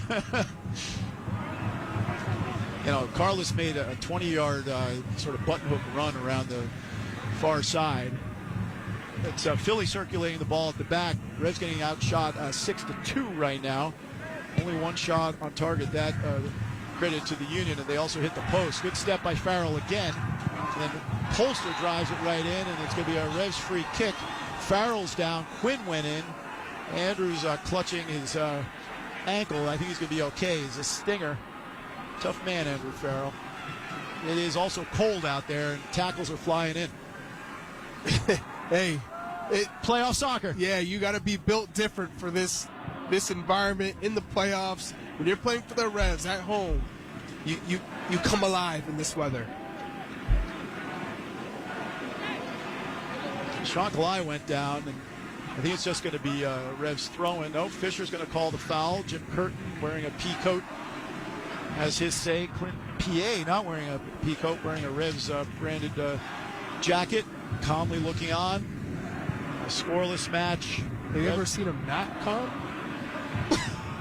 How's this? When he does blow a stack, you'll know he means it. Cleared by Elliott. Quinn Sullivan does well, finds McGlynn. Those two came through the academy system together. Now Ua. Dane turns, faces, drives off of Romney. Run down by Bedoya, edge of the box.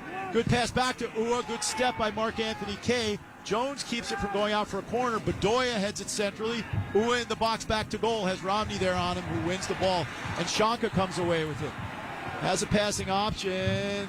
Didn't get it through. He could have played puck, tried Bo. Intercepted by Harriel for Philly. Now Gazdag, he takes a long-range shot and misses by several yards. And you could see right there, Nico Ua is not a player who's strong with his back to goal. He thrives when he has space, predominantly space in behind, but if you can get him running, that's when he's at his best. If you shrink the game for him, give him less space and force him to play in those tight spaces, that's when he struggles. Revs have it, looking to attack again. Carlos on the ball, square for Mark Anthony Kay, preferred to Thomas McNamara, and he plays a wasted pass that is way too strong and at a bad angle for his intended target, Gustavo Bo, to receive. So it will be a goal kick for Philly. Coming up on the Ace Ticket halftime report, we'll update you on the MLS playoffs so you can get Charlie's NL Power Play of the match and more. This is the only game in MLS tonight. Round one, best of three series. Philly with the 1-0 lead. They won the first one 3-1 down in Chester, PA. Off the long goal kick, Polster got his head to it. Shankalai picks up the second ball, step over by Jones. Possession pass back to Romney in the defensive half for New England as they attack left to right. Henry Kessler slides it for Carlos, who turns. Touch into space, now he gets it wide for Noel Buck, the Revs Academy product. And England U19 international. Great spin move against Harriel. Still going, gets it inside, couldn't connect with Polster. But the Revs press. Polster still on Martinez, who then clears out long. Finds Sullivan, but the Revs surround him, and Jones gets it down. Carlos turns. This is good from the Revs. Good pressing. Buck didn't quite get it back to Carlos, and now maybe a fast break. Sullivan's going to go it alone. Gets around Buck, leaves him on the deck, all the way wide left. Farrell sprints back. Sullivan knifes inside, drives a little flick there. It's loose, but it's covered by Earl Edwards Jr. And it does feel like, as Clint P.A. said in our pregame, Charlie, that the most likely routes for the Union to score set piece counterattack. That's their bread and butter, and it's no secret. That's the strength. They try and get you to press high and then give you all that space in behind. Quinn Sullivan and Mika Wood, that's how they play. There is no other way. They're not getting you playing 1-2s, finding the gaps. They're just stretching, making runs in behind, and that's where they thrive. So if you don't put pressure on the Union, then you have to drop back and be consolidated. Well, they're flowing into the attack again. The Revs do have numbers back down the right. Bedoya gets it inside, and it's touched on by Gazdag, but it's will go as a shot that missed the target. So we're in the 42nd minute. You know, it's a little bit frustrating when you see the Revs break down, because you know if you don't have the ball and you can't get to it, drop. Revolution 2024 season memberships are on sale now. Season memberships are the only way to guarantee you get the best seats to the biggest matches against the biggest opponents. Visit revolutionsoccer.net to learn more. As you're saying that, Charlie, Tomas Shankalai got himself fouled by Olivier Bizo, and the Revs restart quickly on halfway. Shanka gets it to the right side to Andrew Farrell. He slips it in for Matt Polster. Carlos Heel. Again, the Revs, it's win or go home. Jones, edge of the box, puts his foot on it. Carlos tried to slide it through for Jones, but they've marshaled Carlos Heel pretty well so far. Now they look to fast break, but Romney's there to latch on the long ball and clears it into the stand. No, he didn't get to the stands. Gazdag against Kay. Gazdag did a couple of rolls over the line. The Revs thought they had a throw in. And then Fisher. This is a strange one. Fisher, the AR pointed towards the Revolution's attacking half, saying, "Hey, it's a throw in for the Revolution." Came off of Gazdag. That's a foul. That should be a foul on Gazdag, if anything. And then, he did come down with his foot afterwards, but he's trying to play the ball. But I don't think, is there a booking? No booking, but that may be the fourth foul on Mark Anthony Kay. It does cede a free kick to the Union all the way out by the far sideline in front of the Revolution bench area. A bemused Mark Anthony Kay walks away. Are you kidding me? He's going over to the monitor? For a possible red card. For a possible red card. Gazdag was rolling around on the ground. I know Mark Anthony Kay, he did make contact with the sole of the shoe, but he was making, that was not a stomp or attempt to injure or excessive force or anything. He's trying to play the ball.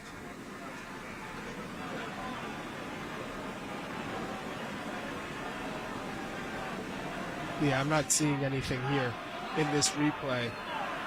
He's trying to put his foot down to play the ball.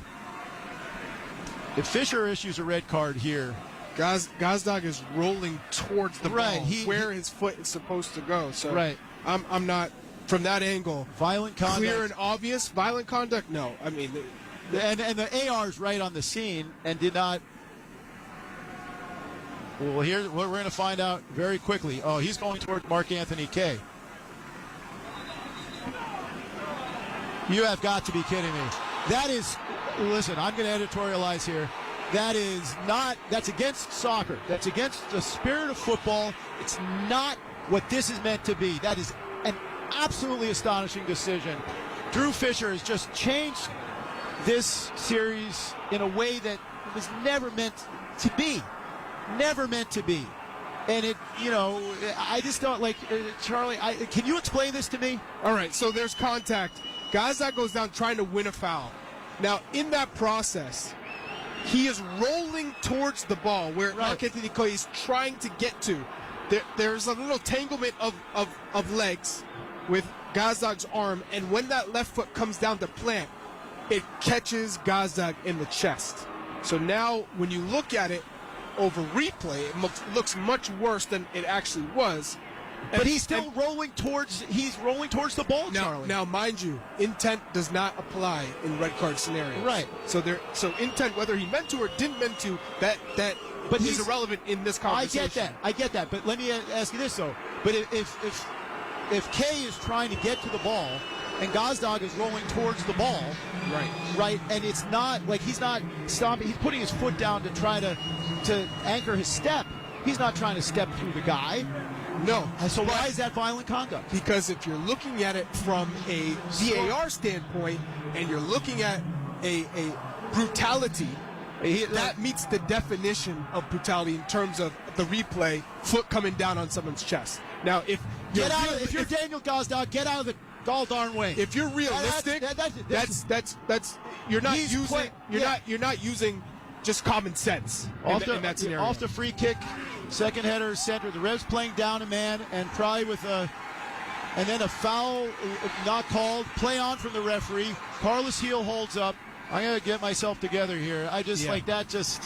It leaves a bad taste in your mouth. And I think Philly fans would say the same thing. That's not a red card. That's not a red card. It is not. It is simply not.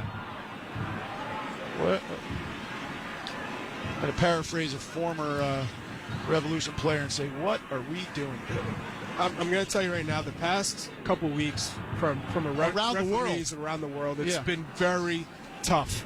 I'm telling you, it just hasn't gone well. Both VAR, which is why we implemented VAR, is to get things right. Egregious things. Right. That wasn't a clear. Drew Fisher has a clear vision of the foul, of the play. And the AR as well. Yes. The Revs have the ball. It's still scoreless. We're into stoppage time. It's mind-blowing. It's mind-blowing. Here's Polster. But it's been that kind of year, at least second half of the year, around the Revs. Let's say that. Here's Carlos Heel with the ball, driving down the right channel. Waits it for Farrell. Takes a touch to the inside. A little too heavy. Got a little piece of Harriel. The Revs still have it. No foul. Carlos thought about going inside to Buck. 3 men on Carlos. Buck back to Polster. Revs looking for a go-ahead goal here. Not a lot of space to play through. Sometimes teams get a bounce when they go down a man, Charlie. Well, the good thing, the positive in all this is it's 0-0. That's the positive. You just have to continue to be organized. Don't give the Union space now that you're down a man. Earl Edwards plays out to midfield. Cut out by Harriel. Ua came back from an offside position, didn't play the ball, so the Revs will start off out of the back again. For 3 minutes into the 4 added.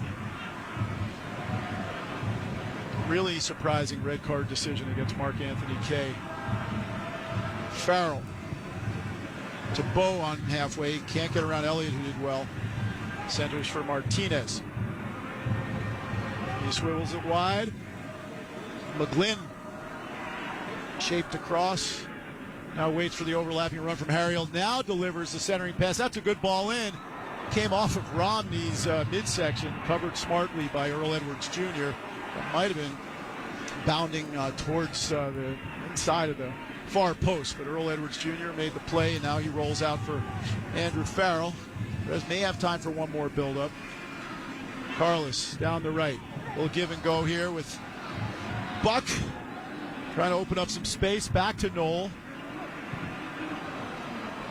Knoll switches the point of attack. Buck to Polster. Knoll Buck. Chocolat. Farrell. Farrell's cross. It's a good one. Oh, good defending from Jack Elliott. Goes over the sideline for a Revs throw-in. Over 4.5 minutes of stoppage time played. Farrell waiting to put the ball back in, but the Revs are running out of time. And that's the last action of the first half. Boos from the home crowd after the red card to Mark Anthony Kaye. 0-0 the score. Polster asking for an explanation from Drew Fisher, the referee. Charlie, your thoughts? It's one of those situations where you're left speechless when the game is re-refereed like this with VAR. It was not implemented to overturn a call that an AR and the center referee were both there for. They could see it clearly. Then all of a sudden to come down and say, hey, come take a second look. I think you messed up, you missed this call. But the evidence of the VAR in the frame, it looks much more egregious than it is. But you're not taking the whole context into that play. Was there force? There was not force. This was a step. The player's rolling into where Mark Anthony Kaye is supposed to step. It's a travesty. And I'm putting it politely. We all know I've called this as even as I can, as objective as I can. And if the Revs deserved the red card, if Mark Anthony Kaye deserved it, I'm the first one to put my hand up and say he deserved it. This should not have been a red card. All right, we're going to step out for a minute. We'll talk about it at halftime. No score in Foxborough. You're listening to Revolution Playoff Soccer. Kelly Clarkson here, everybody. Get ready for the Kelly Clarkson Connection. Connecting the music she loves. Everything from Rosemary Clooney to Aerosmith. The music she's inspired by. The Queen, y'all. Aretha Franklin. Possibly my biggest influence vocally. And her own award-winning catalog. What doesn't kill you makes you strong. That's what you're going to get here. So you're welcome in advance. My SiriusXM channel. The Kelly Clarkson Connection. Channel 12. And on the SiriusXM app. Free with all trials and popular plans. It's too soon to trim the tree, but too late to trick or treat. So settle into this in-between season with an extra shot of autumnal energy. The Pumpkin Spiced Music Mix. Over 2 hours of cozy acoustic sounds from Taylor Swift, Noah Kahan, Zach Bryan, and more.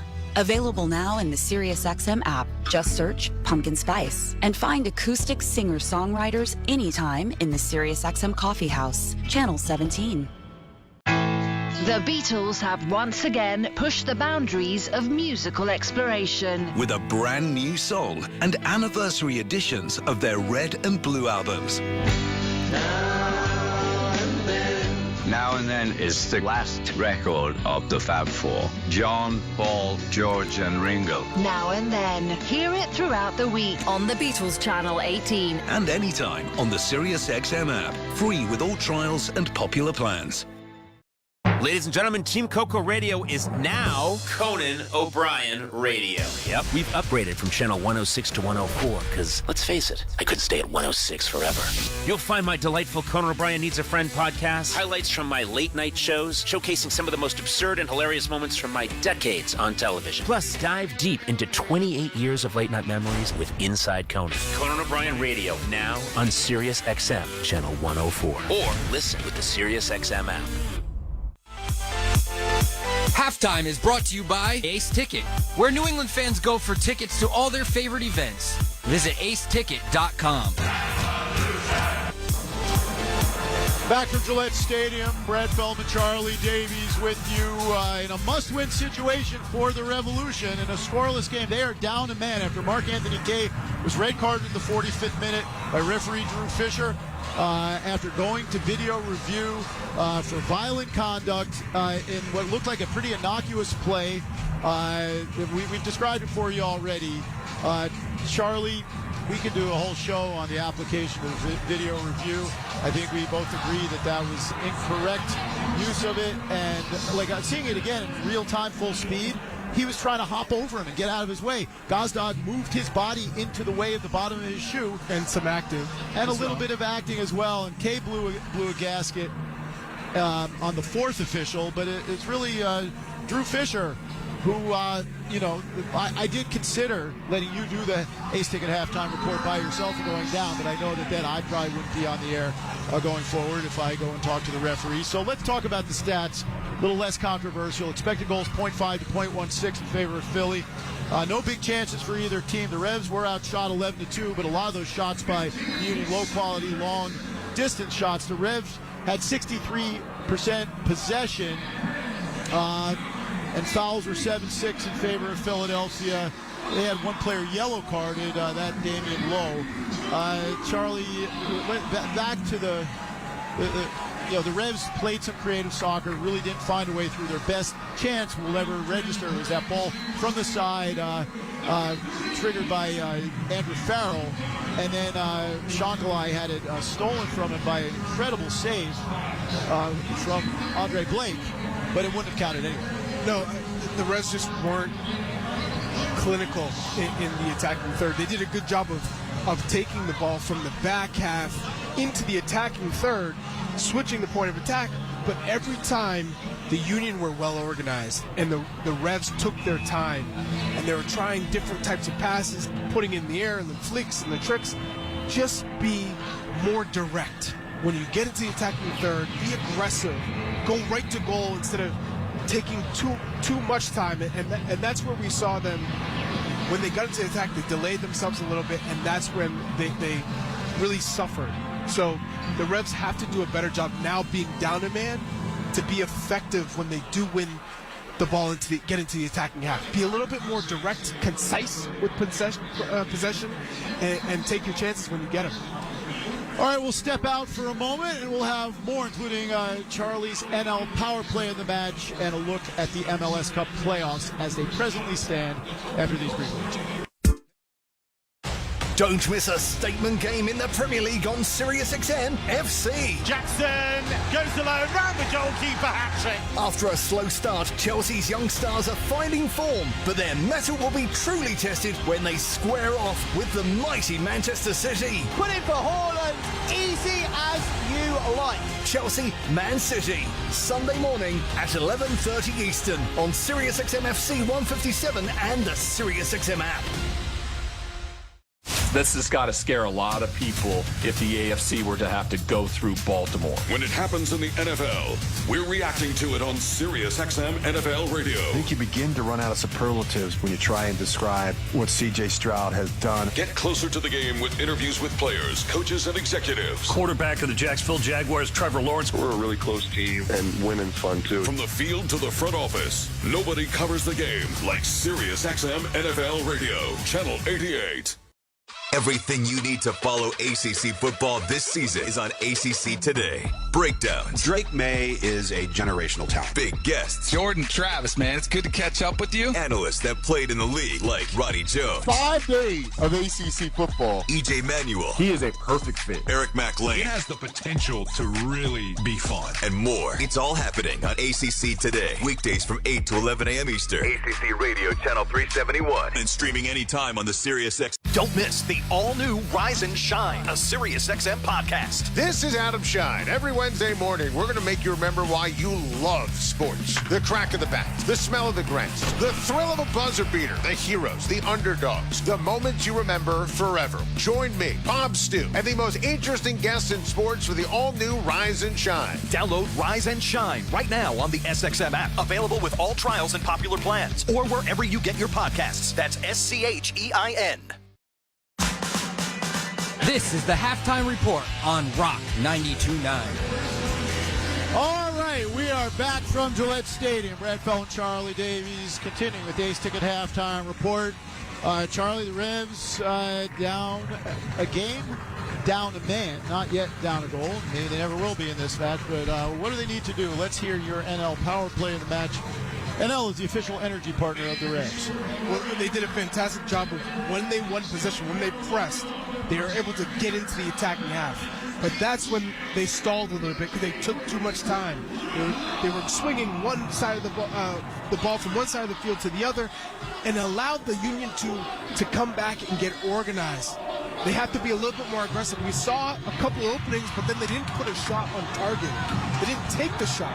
They only had 2 shots in the whole entire first half, given that they had possession. Don't try to walk the ball into the net. Take the shots. You got to test Andre Blake. That's the only way you're going to beat him is if you take a shot. Let's look around the MLS Cup playoffs. Supporters Shield winner Cincinnati defeated 8th seed Red Bulls in 2 games, second of which required 8 rounds of penalties. New York has defeated Charlotte, who fired their coach today in the playing game to get there. In the 3 versus 6 matchup, 3rd seed Columbus won the first game, but fell 4-2 in last night. That series tied 1-1. Game 2, second seeded Orlando eliminated 7th seed Nashville in 2 games, both games 1-0 finals. Out west, after an incredible first season in the league to claim the 1 seed in the West, St. Louis eliminated 2 straight by 8th seeded Sporting KC. Kansas City had defeated San Jose to get there. Peter Vermees with new life as head coach in Kansas City. Salt Lake lost game 1 of their series against Houston, but defended home field in the second one, winning on penalties. Game 3 on Saturday. In that one, Seattle and Dallas also tied 1-1. Game 3 on Friday. That's the 2 versus 7 matchup. And 3 seed LAFC look very good right now. Advanced past Vancouver in 2 games. Aggregate score 6-2. They advanced to play the winner of Seattle-Dallas. Charlie, who's looked good to you so far? Cincinnati maybe struggled more than we would have expected to beat not a great Red Bulls team, but you got to say LAFC were impressive. Yeah, LAFC are impressive. I mean, the defending champions. And it took them a while. I felt that they were pretty inconsistent at the end of the middle to the end of the season, but they're starting to get hot, and that's because of Denny Bouanga. When Denny Bouanga is firing on all cylinders and is sharp, they are very difficult to beat. Any other teams you fancy in that group? No, it's been pretty even in terms of home and away. Sporting Kansas City, yes, they got the job done against the number 1 team in the Western Conference, St. Louis, but they weren't all that convincing. And Dembe, their left back, their star left back, just went down with an ACL. So that's a big hit to Sporting Kansas City, given how he was in those advanced positions and really attributed a lot of success to Sporting Kansas City because of his involvement. Pete's a good guy, straight shooter. Good to see him getting some success for sure. And St. Louis, I think, are in it for the long haul. All right, we're in it for the long haul, as long as that haul is, whether it's over tonight or if the Reds are able to keep it going. 0-0 going into the second half, which we'll have right after this.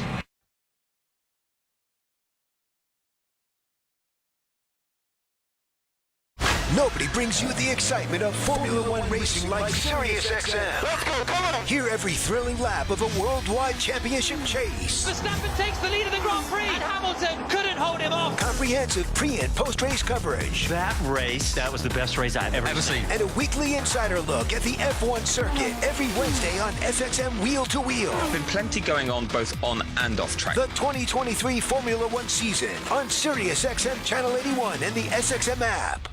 Soccer's biggest clubs play in the English Premier League, and you could hear them in action every week on SiriusXM FC. A 5-star show from Manchester City. From the traditional powers. Liverpool have been incredible tonight. Manchester United may just have won it. To the new kids on the block. Newcastle United, they have lived off. All the top teams. A quick fire double from Chelsea. Every match. Absolutely glorious from Tottenham Hotspur. Only on SiriusXM FC 157 and the SXM app.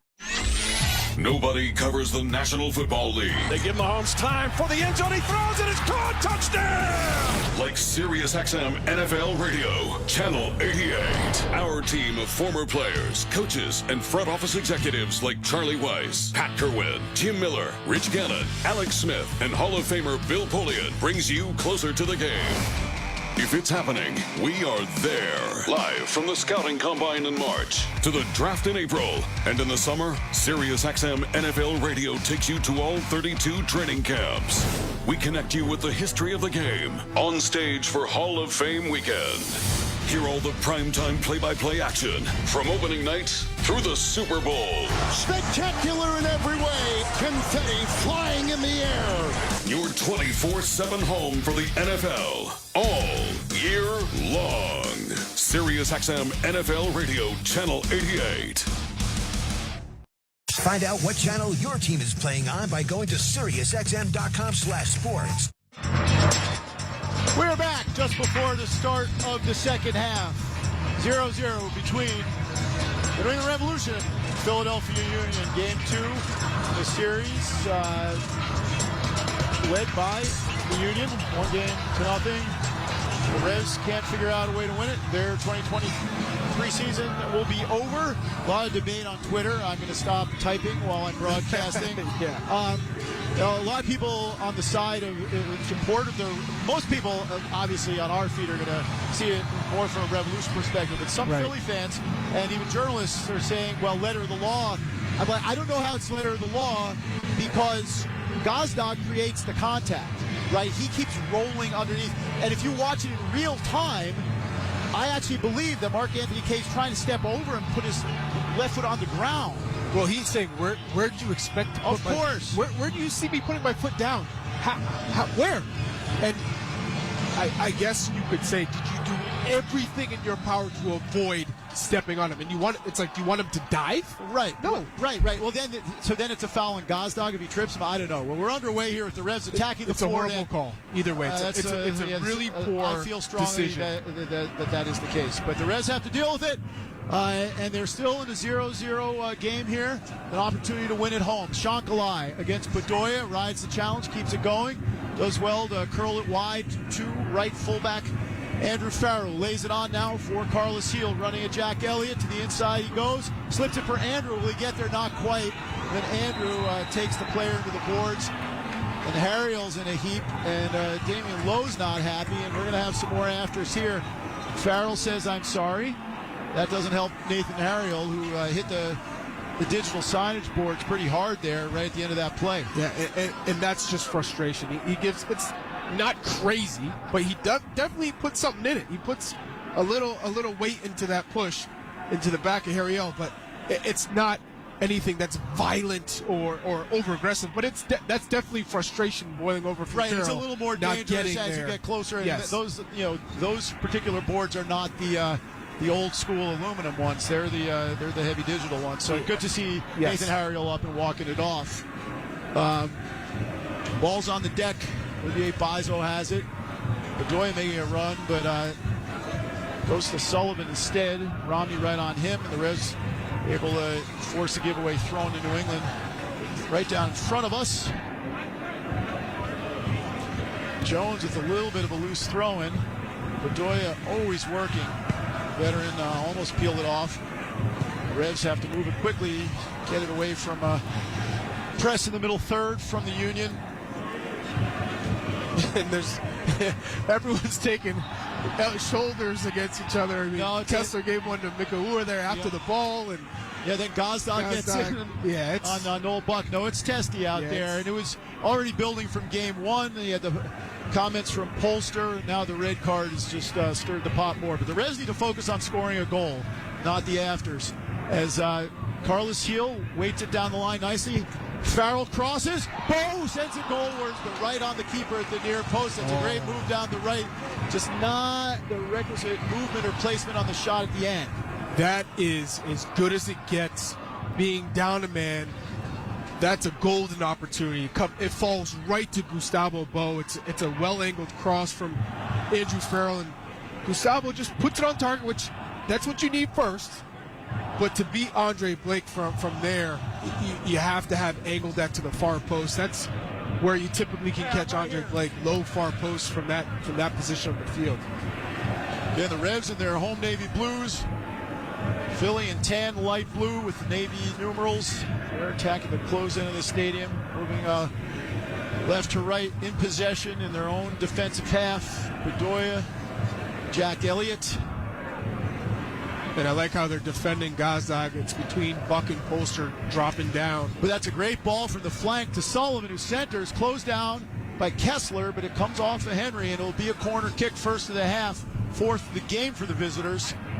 And that's maybe where the numerical advantage helps Philly. Revs can't take up every spot, and that was a threaded pass that nearly unlocked the Revs defense. Bo taking a pause to tie his shoes, takes off his gloves. Now he's back. Gets into defensive position.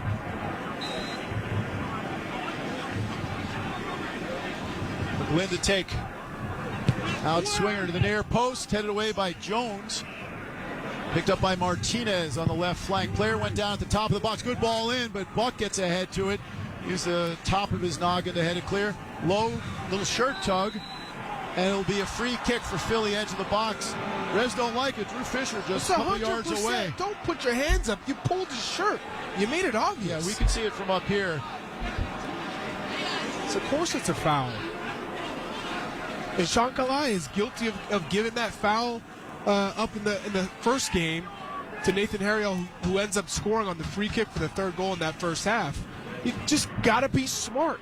You're down a man. Why in the world would you tug on a player's jersey, especially a center back?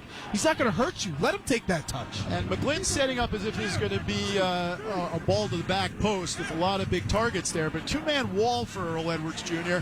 And there's space at the near post. McGlynn might have a go here with the left foot. Indeed, he does, and Earl Edwards smothers it at the near post. He struggled for a second. He almost overdove, but he had the post covered. McGlynn with a decent curling effort did not beat the keeper. It wasn't the most confident save, but he was there. Now the Reds are going to try to play on the floor. Edwards snaps it to Polster. Reds trying to establish their passing patterns here, but they can't get it through midfield.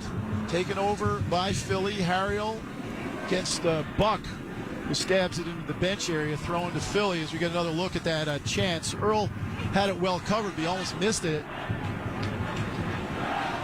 It hit the post, too. Yeah, he actually did miss it. Glanced off his left palm and hit the post. Now Lowe switches the point of attack smartly to the left. Cross comes in. Oh, it dribbles all the way through and behind for a goal kick. That was just asking for somebody to tuck it home on the Philly side. Ball from the flank from McGlynn. Bit of a tester, but nobody stepped up to meet that test on either team. The Revs breathed a sigh of relief there. Twice in a row now. 52nd minute. Scoreless game. Reds feeling hard done to after a red card to Mark Anthony Kaye.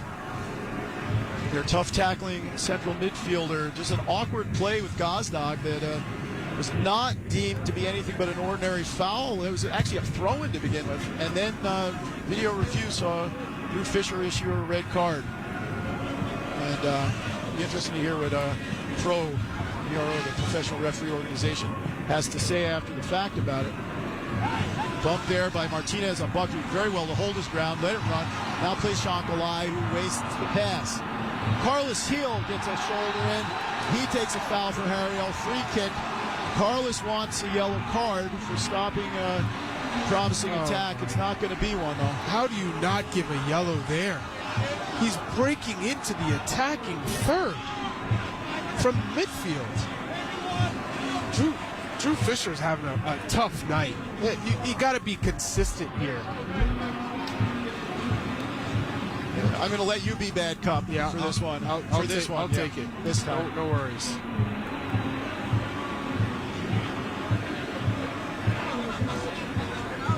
Free kick for New England. Edge of the attacking zone, just off a straightaway center. Carlos Heel over the ball. Farrell's there too, but there's like maybe a 1 in 700 chance that Andrew Farrell takes this unless it's just to tee up Carlos short. And that's what he does. Carlos on the dribble, top of the box. Ooh, sort of a cross shot. Kessler went down. Now he's getting into it with Martinez again. Kessler says, "Watch this guy." Was that an attempt to play it where somebody could tuck it home there, Charlie, by Carlos? I think he was taking a shot on goal. Carlos there. One of those kind of schrosses. Yeah, that's why I asked for clarification. Frame it towards the back post. Not his best shot, if so. We've seen him take the bull by the horns several times in recent weeks and put shots on target that end up going in. 11 goals on the season for Carlos. He's third in the league in chances created.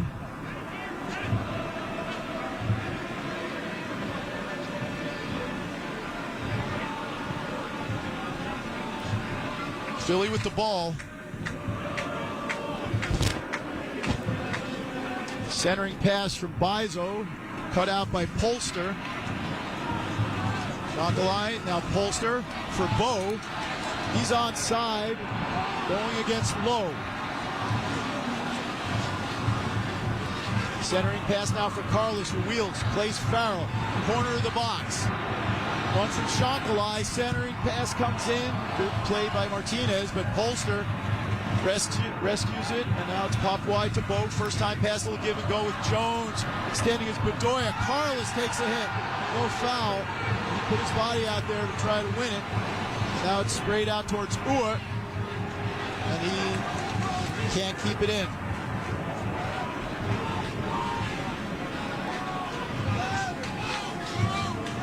And there's the Union just trying to get in on the counterattack down the flanks from Mikaua, but Dave Romney has done a phenomenal job of reading those plays, and as soon as a Union player in possession's head goes down, he drops, and he's anticipating those long balls, protecting in behind. So he's been spot on tonight with his adjustments.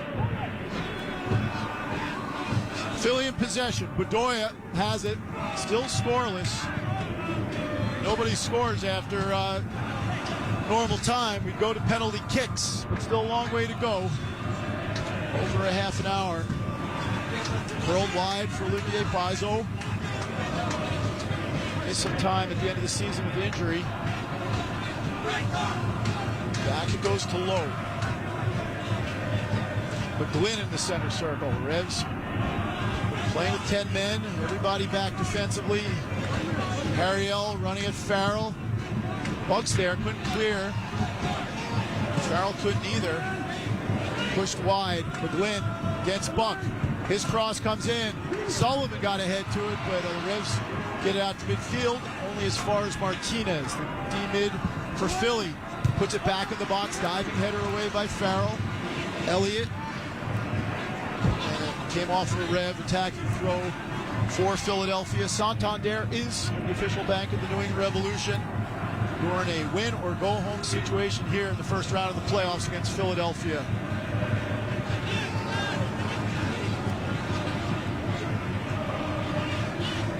Gazdag wheeling. Cross to Bizo, edge of the box. He gets it inside. Nope, it's blocked by Jones. Pops out to the flank.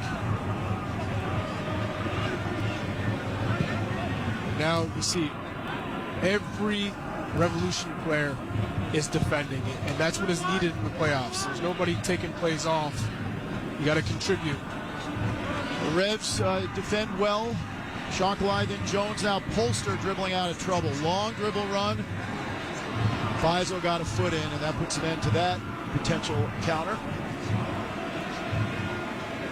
Polster just took a chance there to dribble out at midfield and not play Gustavo Bo, because if he did break through, then there could have been a 2v2 for the Revs there.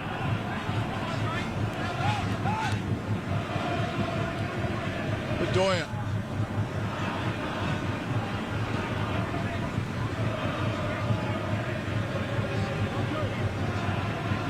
Gazdag intercepted. He got tangled up with Polster again. There's a little bit of afters there. Keep an eye on that.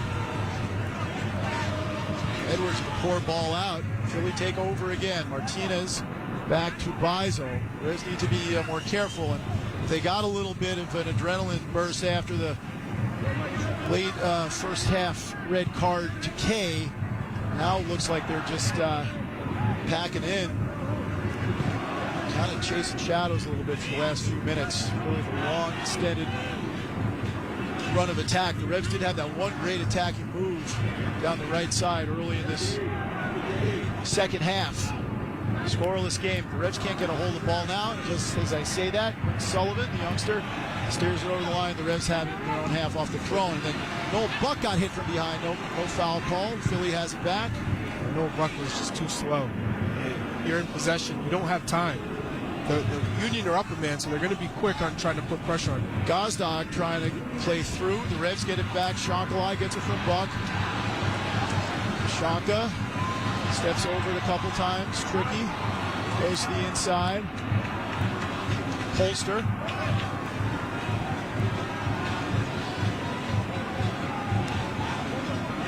Carlos. Goal buck. Head up. Far post, he goes with it. You're not going to clear Jack Elliott, though. I think he's listed as 6'4". Looks like he's 2 inches taller than that. Won the header. Outball to Ua. Good defending by Kessler. Gets to it and stabs it all the way back to the goalkeeper, Earl Edwards Jr. We are in minute 60 in Foxborough. Scoreless match. Brad Charlie with you. Carlos Heel. Trying to turn through pressure. He got pulled back by Martinez. Free kick running just shy of halfway.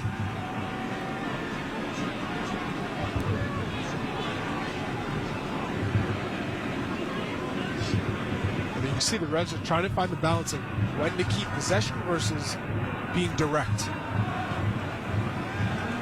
Carlos, little wall pass back to Jones, well defended by Paizo. Philly has numbers in support. A nutmeg on Martinez by Jones, but he had layers of support. Bedoya low. But Philadelphia clear out to midfield where the Reds get the ball back again. We passed the 1 hour mark. And the Revs beat the odds here. Down a game, down a man. Got to win. Bo not strong enough there. He got muscled by Elliott. And then a good angled pass wide. Here comes Philly down the left. 2 runners in the middle. Kessler high and away after the bring down that left side. Actually,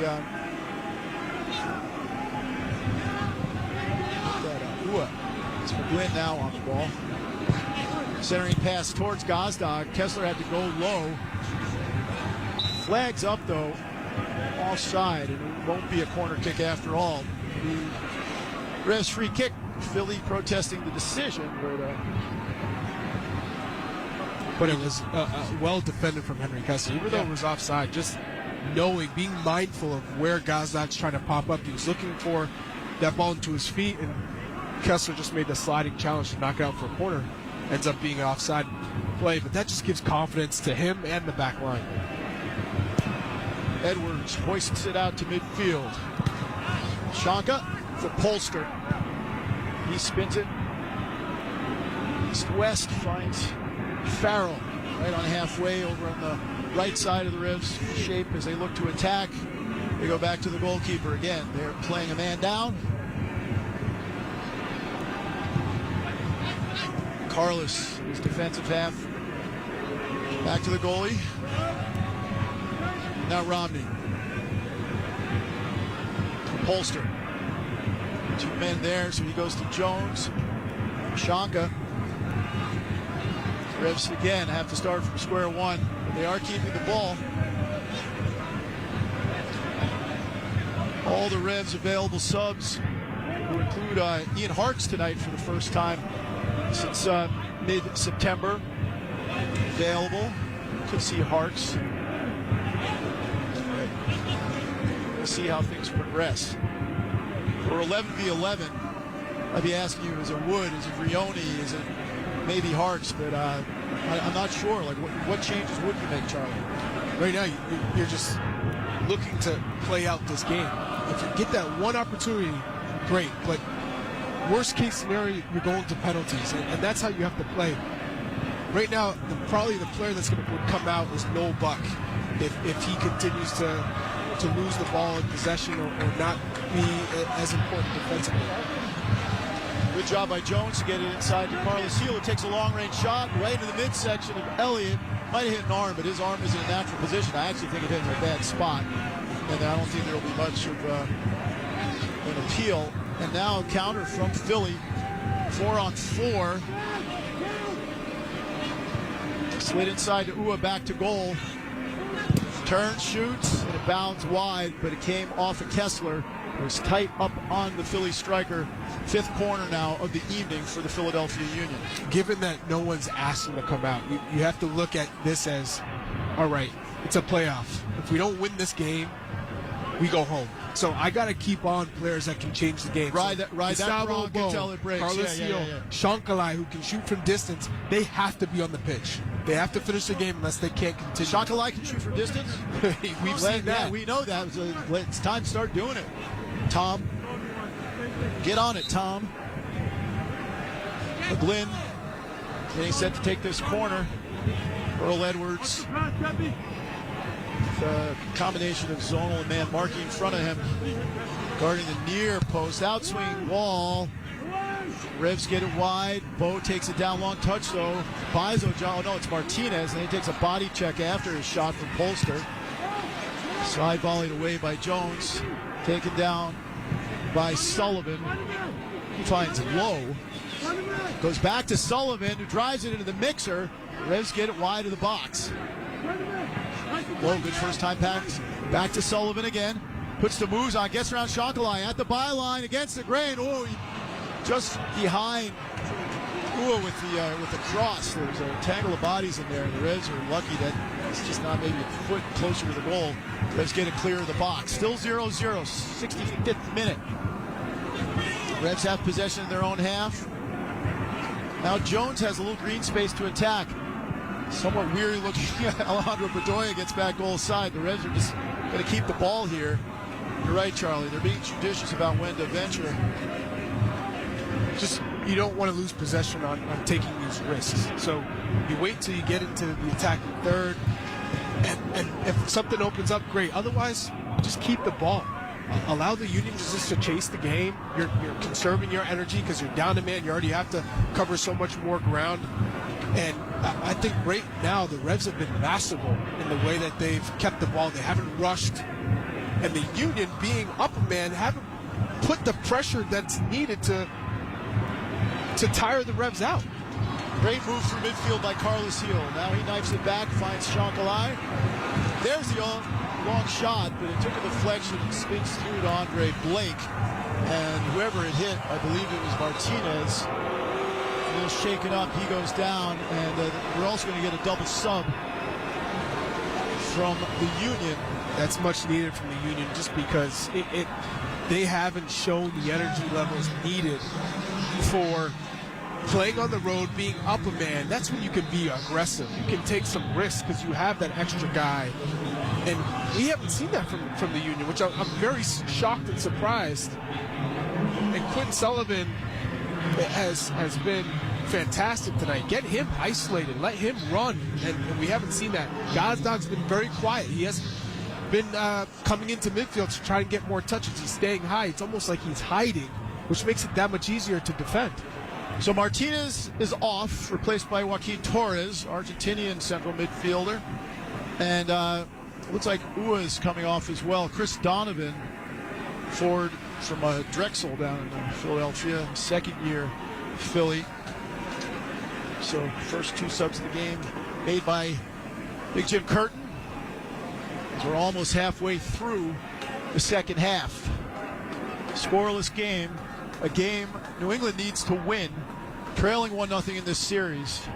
They lose, whether it's in normal time or on penalties. Their playoff run, as it were, comes to an end. Back to play here. Bizo for Torres. First year with the Union after a couple with Montreal.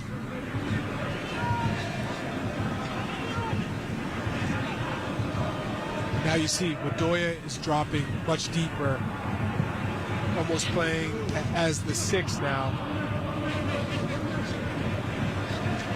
Sullivan has it for Philly, edge of their attacking zone. It goes to Bedoya. He squares it for Gazdag. Wide for Bizo. Gazdag, tight space. He goes away from it to the outside. Now turns to face, squares. Torres for Bedoya. Philly just probing here. Square ball for Jack McGlynn, US U23 international. McGlynn gets it back from Torres. He goes wide with it. Farrell went in on Sullivan. Carlos Heel all the way back. Headed wide. Farrell turns. Couldn't get it through two Union players, but it will be a New England goal kick.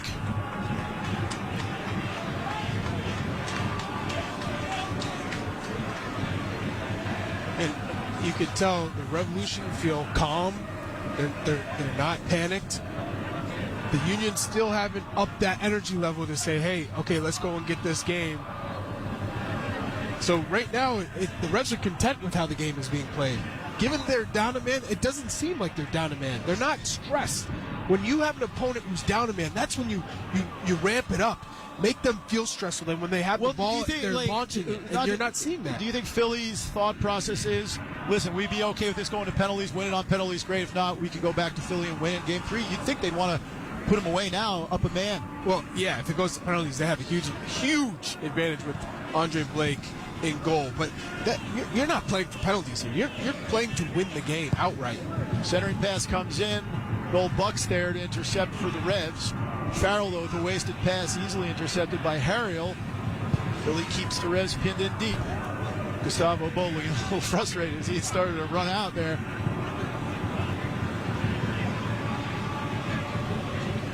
Inside it goes to Donovan.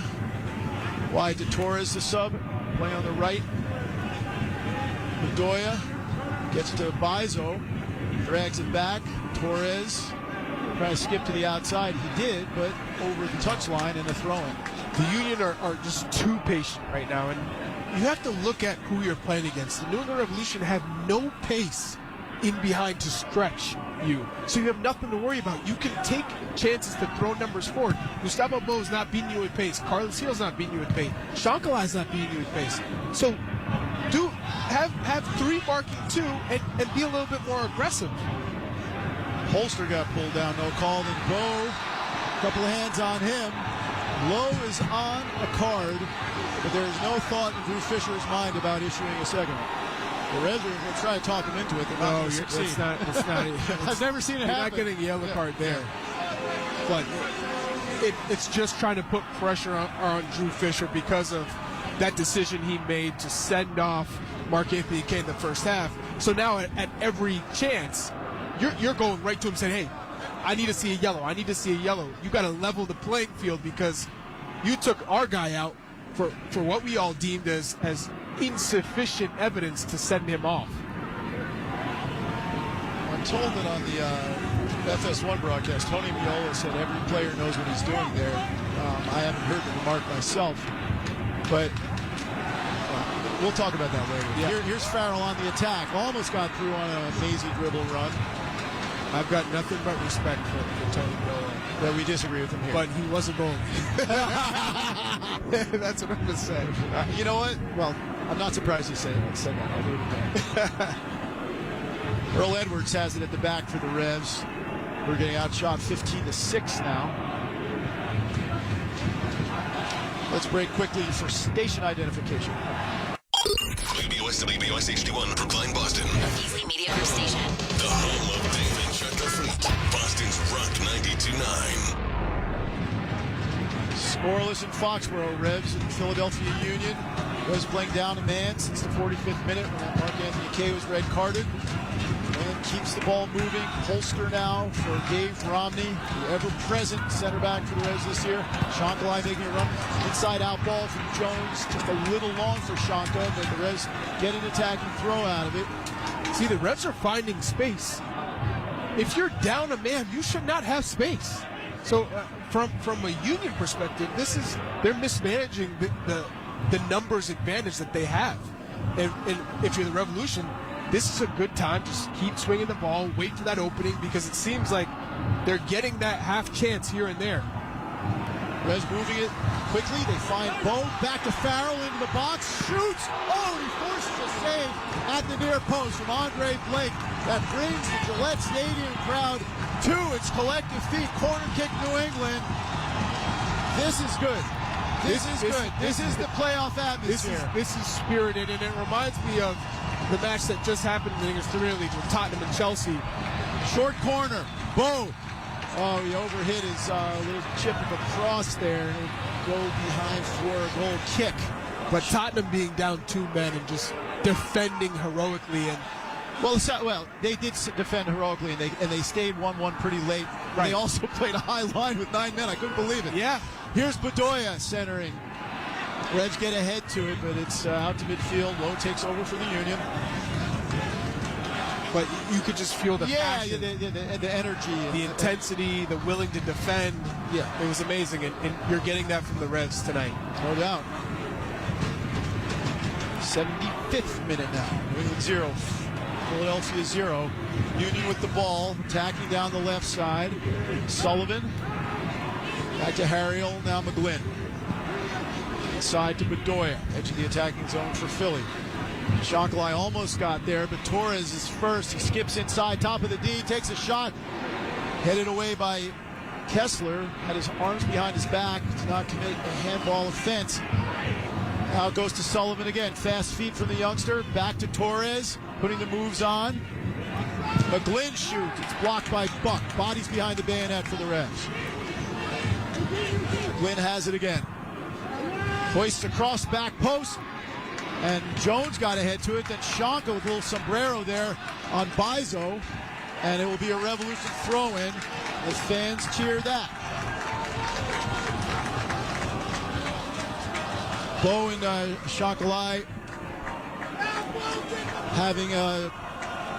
having a discussion in their Argentinian soccer slang. How's that? There have been a couple times where Bo wanted the out ball early, and I don't think Shaka had solved the problem of getting out of trouble yet. Nice throw, and Polster gets it. It was Jones who found him, and now Heel releases Farrell again into the box, puts on the brakes. Andrew, head up, shoots.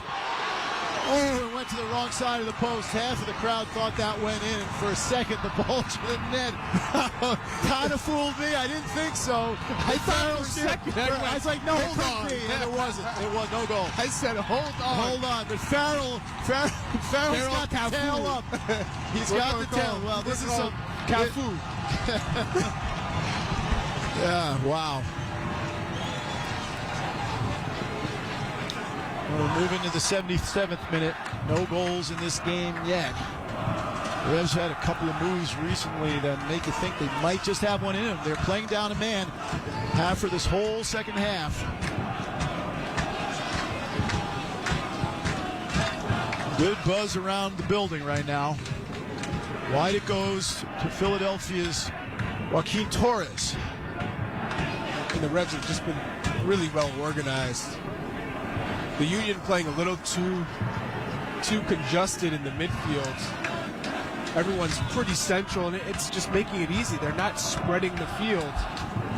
It's got to be more passing and moving from the Union. 1-2s combining. Torres spins it wide. Harry will get there at the byline against Farrell. Gonna take him on. Andrew goes low, wins the slide tackle. And Carlos picks it up, goes back to Andrew. The fans like that one too.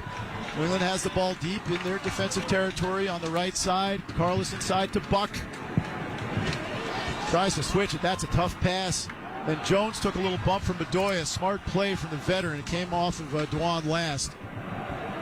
And that's a ball from Buck that you just can't play. Yeah. These floated balls to DeJuan Jones with Alejandro Bedoya there. Just played into the channel. Torres seen a lot of the ball since coming on as a sub. Minute 67. Gets back. Bizo. Gazdag on the right wing. He cuts it on Shankalai, who drops his shoulder and gives up another free kick. And Shanka is prone to that. Revs have to defend a difficult one. Shankalai's body language is, I think he's frustrated with himself. I think he knows it was his error. And the Revs, if they concede here, they're in a whole heap of trouble. McGlynn over the ball again. Lefty. Two-man wall for Earl Edwards just inside the penalty area. The ball placed about 3-4 yards outside the penalty area. Oh, low in swinger, and it's in. It skips all the way in. The Revs concede. That was a seeing eye ball to the far post through a sea of legs. Earl Edwards never saw it. He hardly flinched. And the Revs in the 79th minute are down 1-0. McGlynn just putting it on frame, low, hard, along the pitch. and you have runners, there's distractions, and it seems as if Donovan maybe got a toe on it, could have been an own goal. We'll get a better view of it soon. But this comes back to Shankalai overcommitting and causing the foul in the first place. And yes, Donovan gets a little touch, guides it to the far post. It's the slightest of touches with the inside of his foot as he's coming across the 6-yard box. That's a good touch. Right foot. It just skips over Henry Kessler's leg, who's trying to get a block in there. And the Union take a valuable 1-0 lead with just about 10 minutes to play. Up a man. Looks like Bobby Wood's going to enter the game.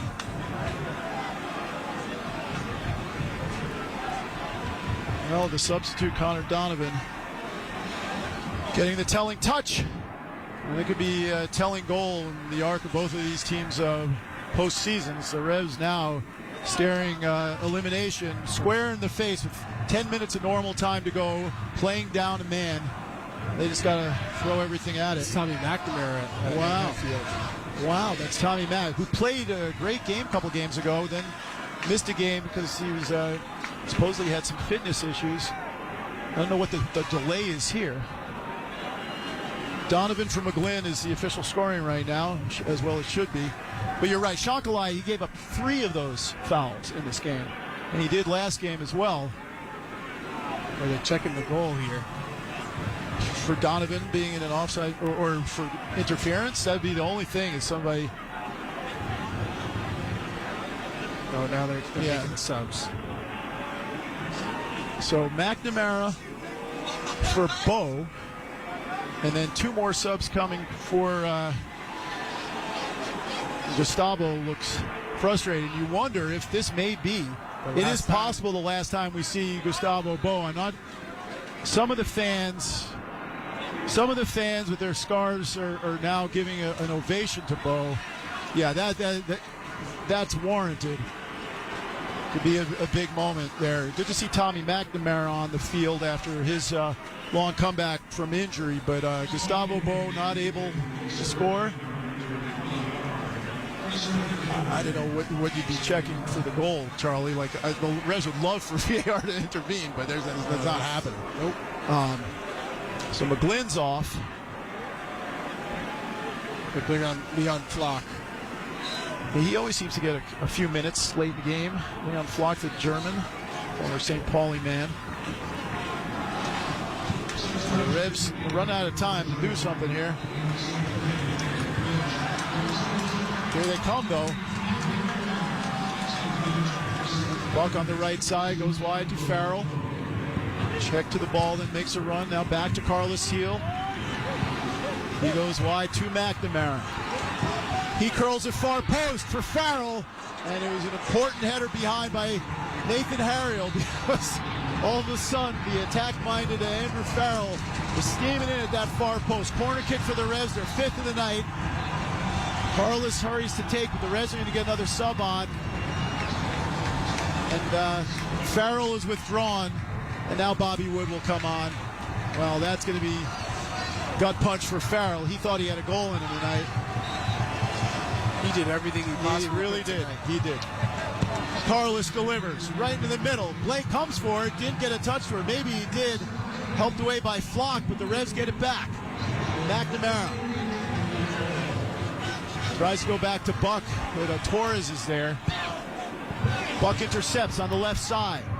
Cuts it back. Polster curls it wide. Finds Carlos Heel running at Harriel. What'll he do? Couple of scissors. Frees himself. Crosses. Oh, right into the middle. Headed away by Bizo and then helped out of the box by Harriel, I believe it was. Donovan gives it away. Oh, the Reds would have preferred. Okay, they take the throw in quickly. It went out. Carlos gets it back on the right side. Slams on the brakes. Polster gives it back to Carlos. Back to Polster. Lets it run on the turn. Angles it back. Find Noel Buck. Arlington Mass product. Plays DeJuan Jones, who's still in the middle. Carlos was making a run down the right, but DeJuan probably wisely elected not to try the longer pass. Revs keeping the ball at midfield. 84th minute. Revs down a goal, down a man, down a game. Spun wide to the other side by Tommy McNamara. Shankly comes flying in and cleans out low and gets called for the foul. I think he thinks he's playing on the sandlot in Buenos Aires because that's always going to get called in this league. Yeah, you can't just run into an opponent not attempting to play the ball. But we've liked a lot of what we've seen from Tomas Shankly. He was on loan from Racing Club in Buenos Aires. He was playing on loan in United Arab Emirates. He was a star at the youth international level for Argentina and thought to have a big upside. He hits the ball a ton, great shooter, but he also seems to be guilty of committing silly fouls. Kessler got away with a two-handed push there. The ref saw it, didn't call it. The first break, the Reds will think they got tonight. Torres, though, as Philly won the second ball, Bedoya centers, knocked down by Donovan. That finds Gazdag. Philly still with it. They also got another sub on Jesus Bueno's on the field now. He replaced Quinn Sullivan. Had an active night. Ooh, it's a heavy challenge. Elliott there on Bobby Wood.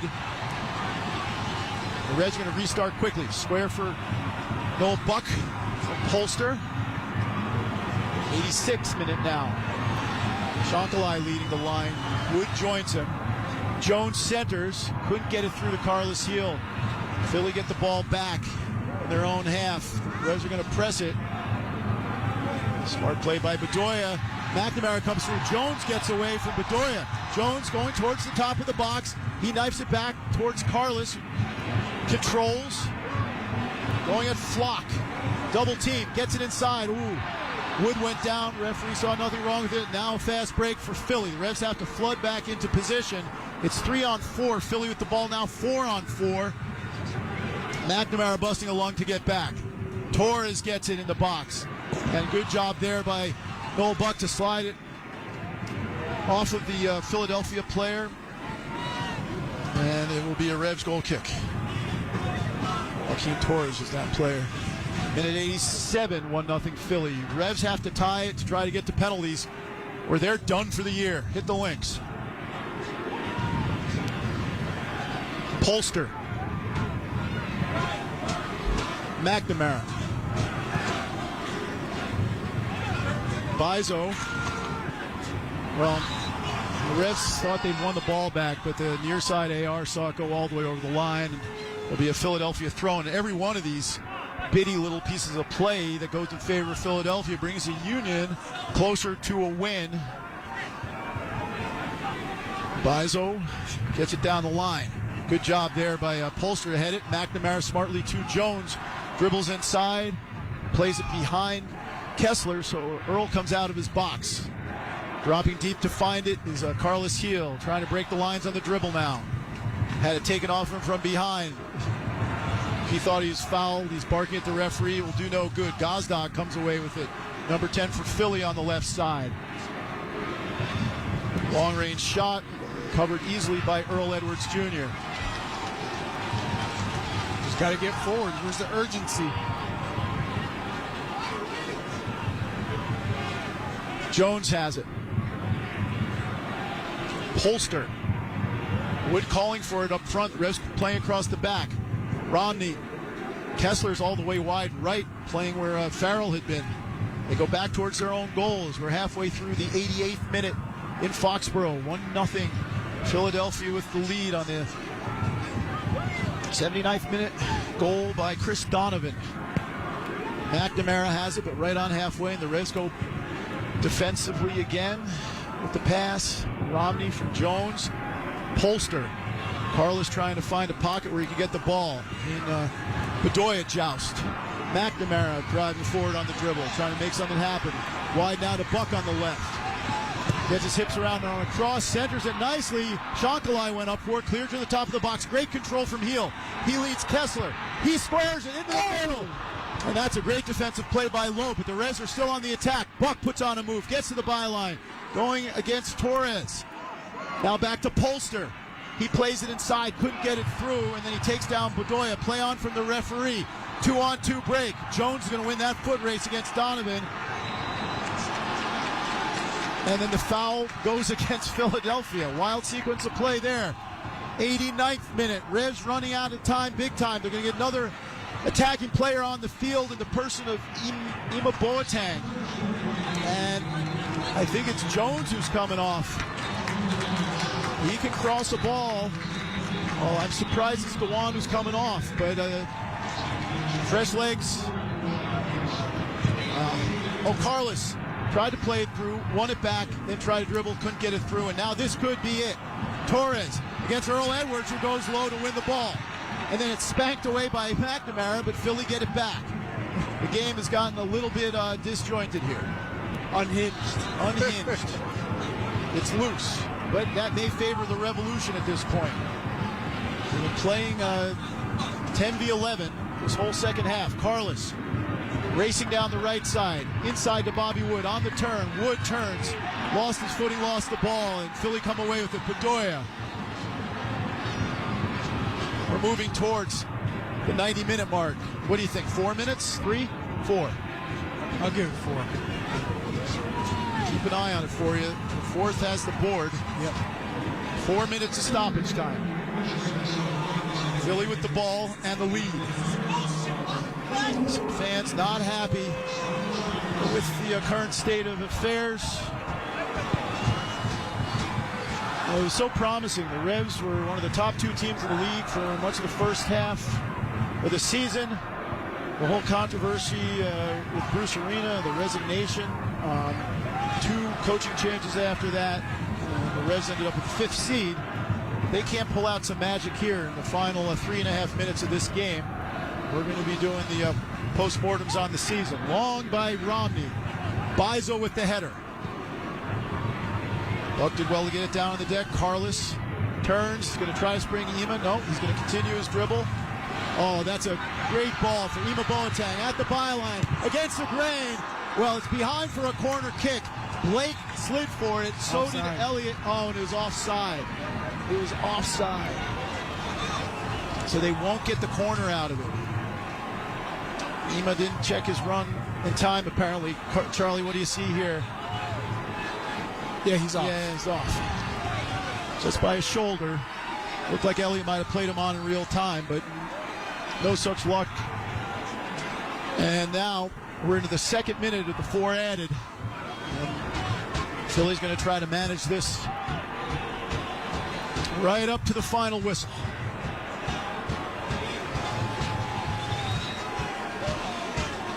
Blake puts a backspin on it. Romney sends it the other way.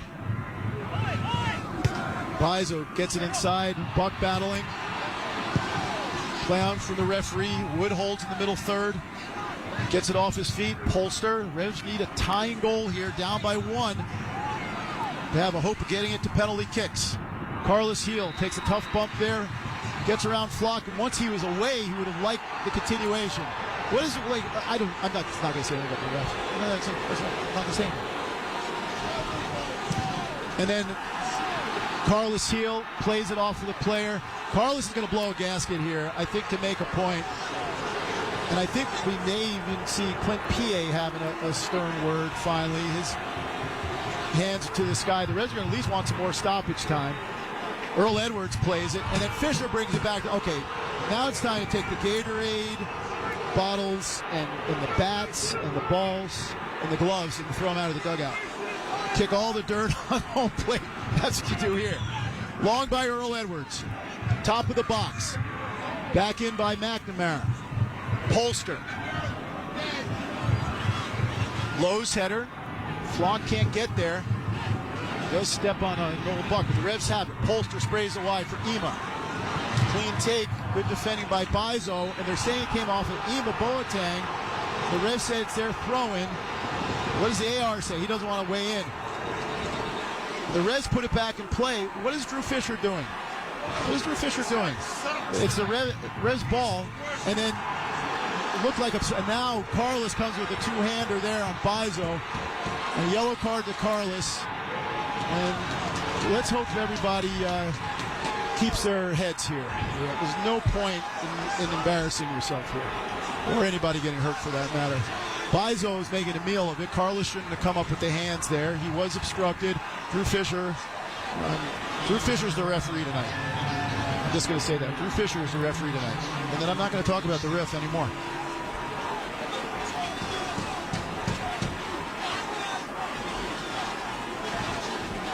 There's another yellow card issued after the fact. I believe it might have been to Bizo for embellishment. Yeah, well, I'm not going to say anything else about the ref.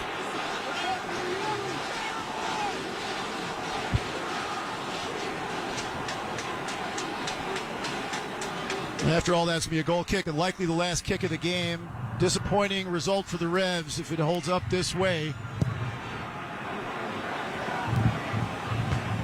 Header by Romney. How much more time will be added? The Revs are down a goal and seconds from being eliminated. New England throw in here. They need to get a soccer ball. It goes back to Polster. They need to launch it towards the box, Charlie. They do. Carlos has it by the touchline. Double teamed inside to Polster. Donovan tried to jump him. Earl gets it wide. And that is the last action of the Revolution 2023 season. They lose 1-0 in Game 2, get swept by the Philadelphia Union, are eliminated in the first round of the playoffs. Charlie, game effort from the Revs, but in the end, a bitterly disappointing one from a New England perspective. Yeah, it's a tough pill to swallow. The game was changed, obviously, once Mark Anthony Kaye is taken off with a red card, and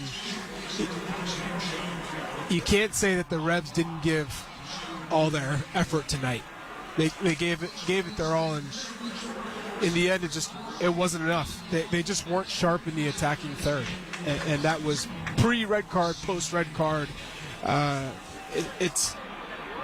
in the end, this team never really got going. After Bruce Arena left, this is kind of what we've seen. No identity, no creativity. This was the best that we've seen in the attacking third from the Reds in terms of getting there, but still nothing in the box. And that's what's you're not going to win playoff games, especially when that's not going. And in the opposite end, the goalkeeper position, it was a pretty solid night, but ultimately that has not been really replaced. They haven't anybody in there who's going to win you a game. That's the thing. No, and that's what Petrovic did. He had, in terms of the expected goals against, he was just a different level. And Philly do have a guy like that in Andre Blake. Yes. Worthy winners over the two games. Philly will move on to play the Supporters Shield winners, Cincinnati. So fair play and well done to them. 1-0, the final. The Revs lose. For those of you listening on Rock 92.9, we will have full post-game coverage for those of you who joined us on other media. Thanks for tuning in. 1-0 the final from Gillette Stadium. Hey, Revolution fans. Ace Ticket is the official ticket partner of your New England Revolution. At Ace Ticket, you'll get the best seats at the lowest prices for all New England events. At Ace, you'll never have to worry. All Ace tickets come with a 200% guarantee. It's so easy to get the tickets you want and the service you deserve. Since 1979, Ace is the place. So when you need tickets for the Reds, Boston Celtics, Bruins, Red Sox, or any show or big concert, check out aceticket.com or call 1-800-MY-SEATS. It's too soon to trim the tree, but too late to trick or treat. So settle into this in-between season with an extra shot of autumnal energy. The Pumpkin Spiced Music Mix. Over 2 hours of cozy acoustic sounds from Taylor Swift, Noah Kahan, Zach Bryan, and more. Available now in the SiriusXM app. Just search Pumpkin Spice and find acoustic singer-songwriters anytime in the SiriusXM Coffee House, Channel 17. If you want to win your fantasy football league, you need to listen to Fantasy Sports Radio. Oh my goodness, what a play! From lineup decisions to daily fantasy to dynasty leagues, SiriusXM Channel 87 helps you win your league with expert advice from the guru John Hansen. Every player, you take a look at the pros and the cons for every player and every factor. Jeff Ratcliffe. The best reactions in fantasy football are the most reasonable reactions. They're not the most aggressive reactions. Michael Fabiano. Quarterback who can get into that top 5 who hasn't been there yet. I think Lawrence is probably near the top of. Here is Charlie Davies and the voice of the revolution, Brad Feldman. The Revs, they concede here. They're in a whole heap of trouble. Oh, low in swinger, and it's in. It skips all the way in. The Revs concede. That was a seeing eye ball to the far post through a sea of legs. Earl Edwards never saw it. He hardly flinched. And the Revs in the 79th minute are down 1-0. The Union take a valuable 1-0 lead with just about 10 minutes to play. And that was all they needed. The one goal in the 79th minute, credited to Chris Donovan, who got a flick to it. Good ball in by McGlynn. Poor decision to foul at the edge of the box by Tomas Shankalai, the Revs winger on loan from Racing Santander. Did score 6 goals in 11 regular season games, but in the playoffs conceded 2 silly fouls that led to goals for Philadelphia, and the Revs were punished there. They were punished by the referee. A lot of stuff flying around on social media, people calling it a stomp. I thought it was a step, not a stomp. You know, we could talk about the red card all day. It did impact the flow of this game, Charlie. Yeah, it did. I mean, you're down a man, and you need to win. So it ultimately changed the game quite a bit. But the Revs did a good job of adjusting and, trying to see it out. They kept possession. The Union weren't ultra aggressive. They kind of were in cruise control. They were just being patient. I think they felt that even if it went to penalties, that they were going to have the advantage. They didn't want to take any risks and chances and give those New England the counterattack opportunities. Ultimately, they got the goal they needed, and it came down to a poor foul from Shankalai, and he had a poor foul in the first leg where the Union scored their 3rd goal. So it's just a tough season because the Revs were doing so well until late summer, and then everything changed. Final stats for this game: Philadelphia 1.17 expected goals to 0.39 for the Revs. 1 big chance. I would have given all 3 Farrell shots a big chance, but I'm biased. He played his heart out tonight, Andrew Farrell. The Revs got outshot 19-8. Shots on goal 4-3 in favor of the Union. Revs had 58% of the possession. Corners 5-5. Duels 1. Slight edge to Philly 53%. 14 fouls committed by Philadelphia to 10 by the Revs. Just that 1 yellow card to a low that we've seen. No, I believe there was also a late card to Mbaizo, but no confirmation on that. Carlos Heel was yellow carded in stoppage time. And then, of course, the red card to Mark Anthony Kaye. It's putting a period on the season. It was one where I think, if you look at them in late June, early July, you thought they were going to be there or thereabouts. One of the top 3, 4, 5 teams in the league. And but you missed Henry Kessler, especially Gustavo Bo for long periods. You lost Dylan Barrero. Early in the season, the loss of Brandon Bai, I think, was bigger than people realized at the time. But the resignation of Bruce Arena and when he was put on leave,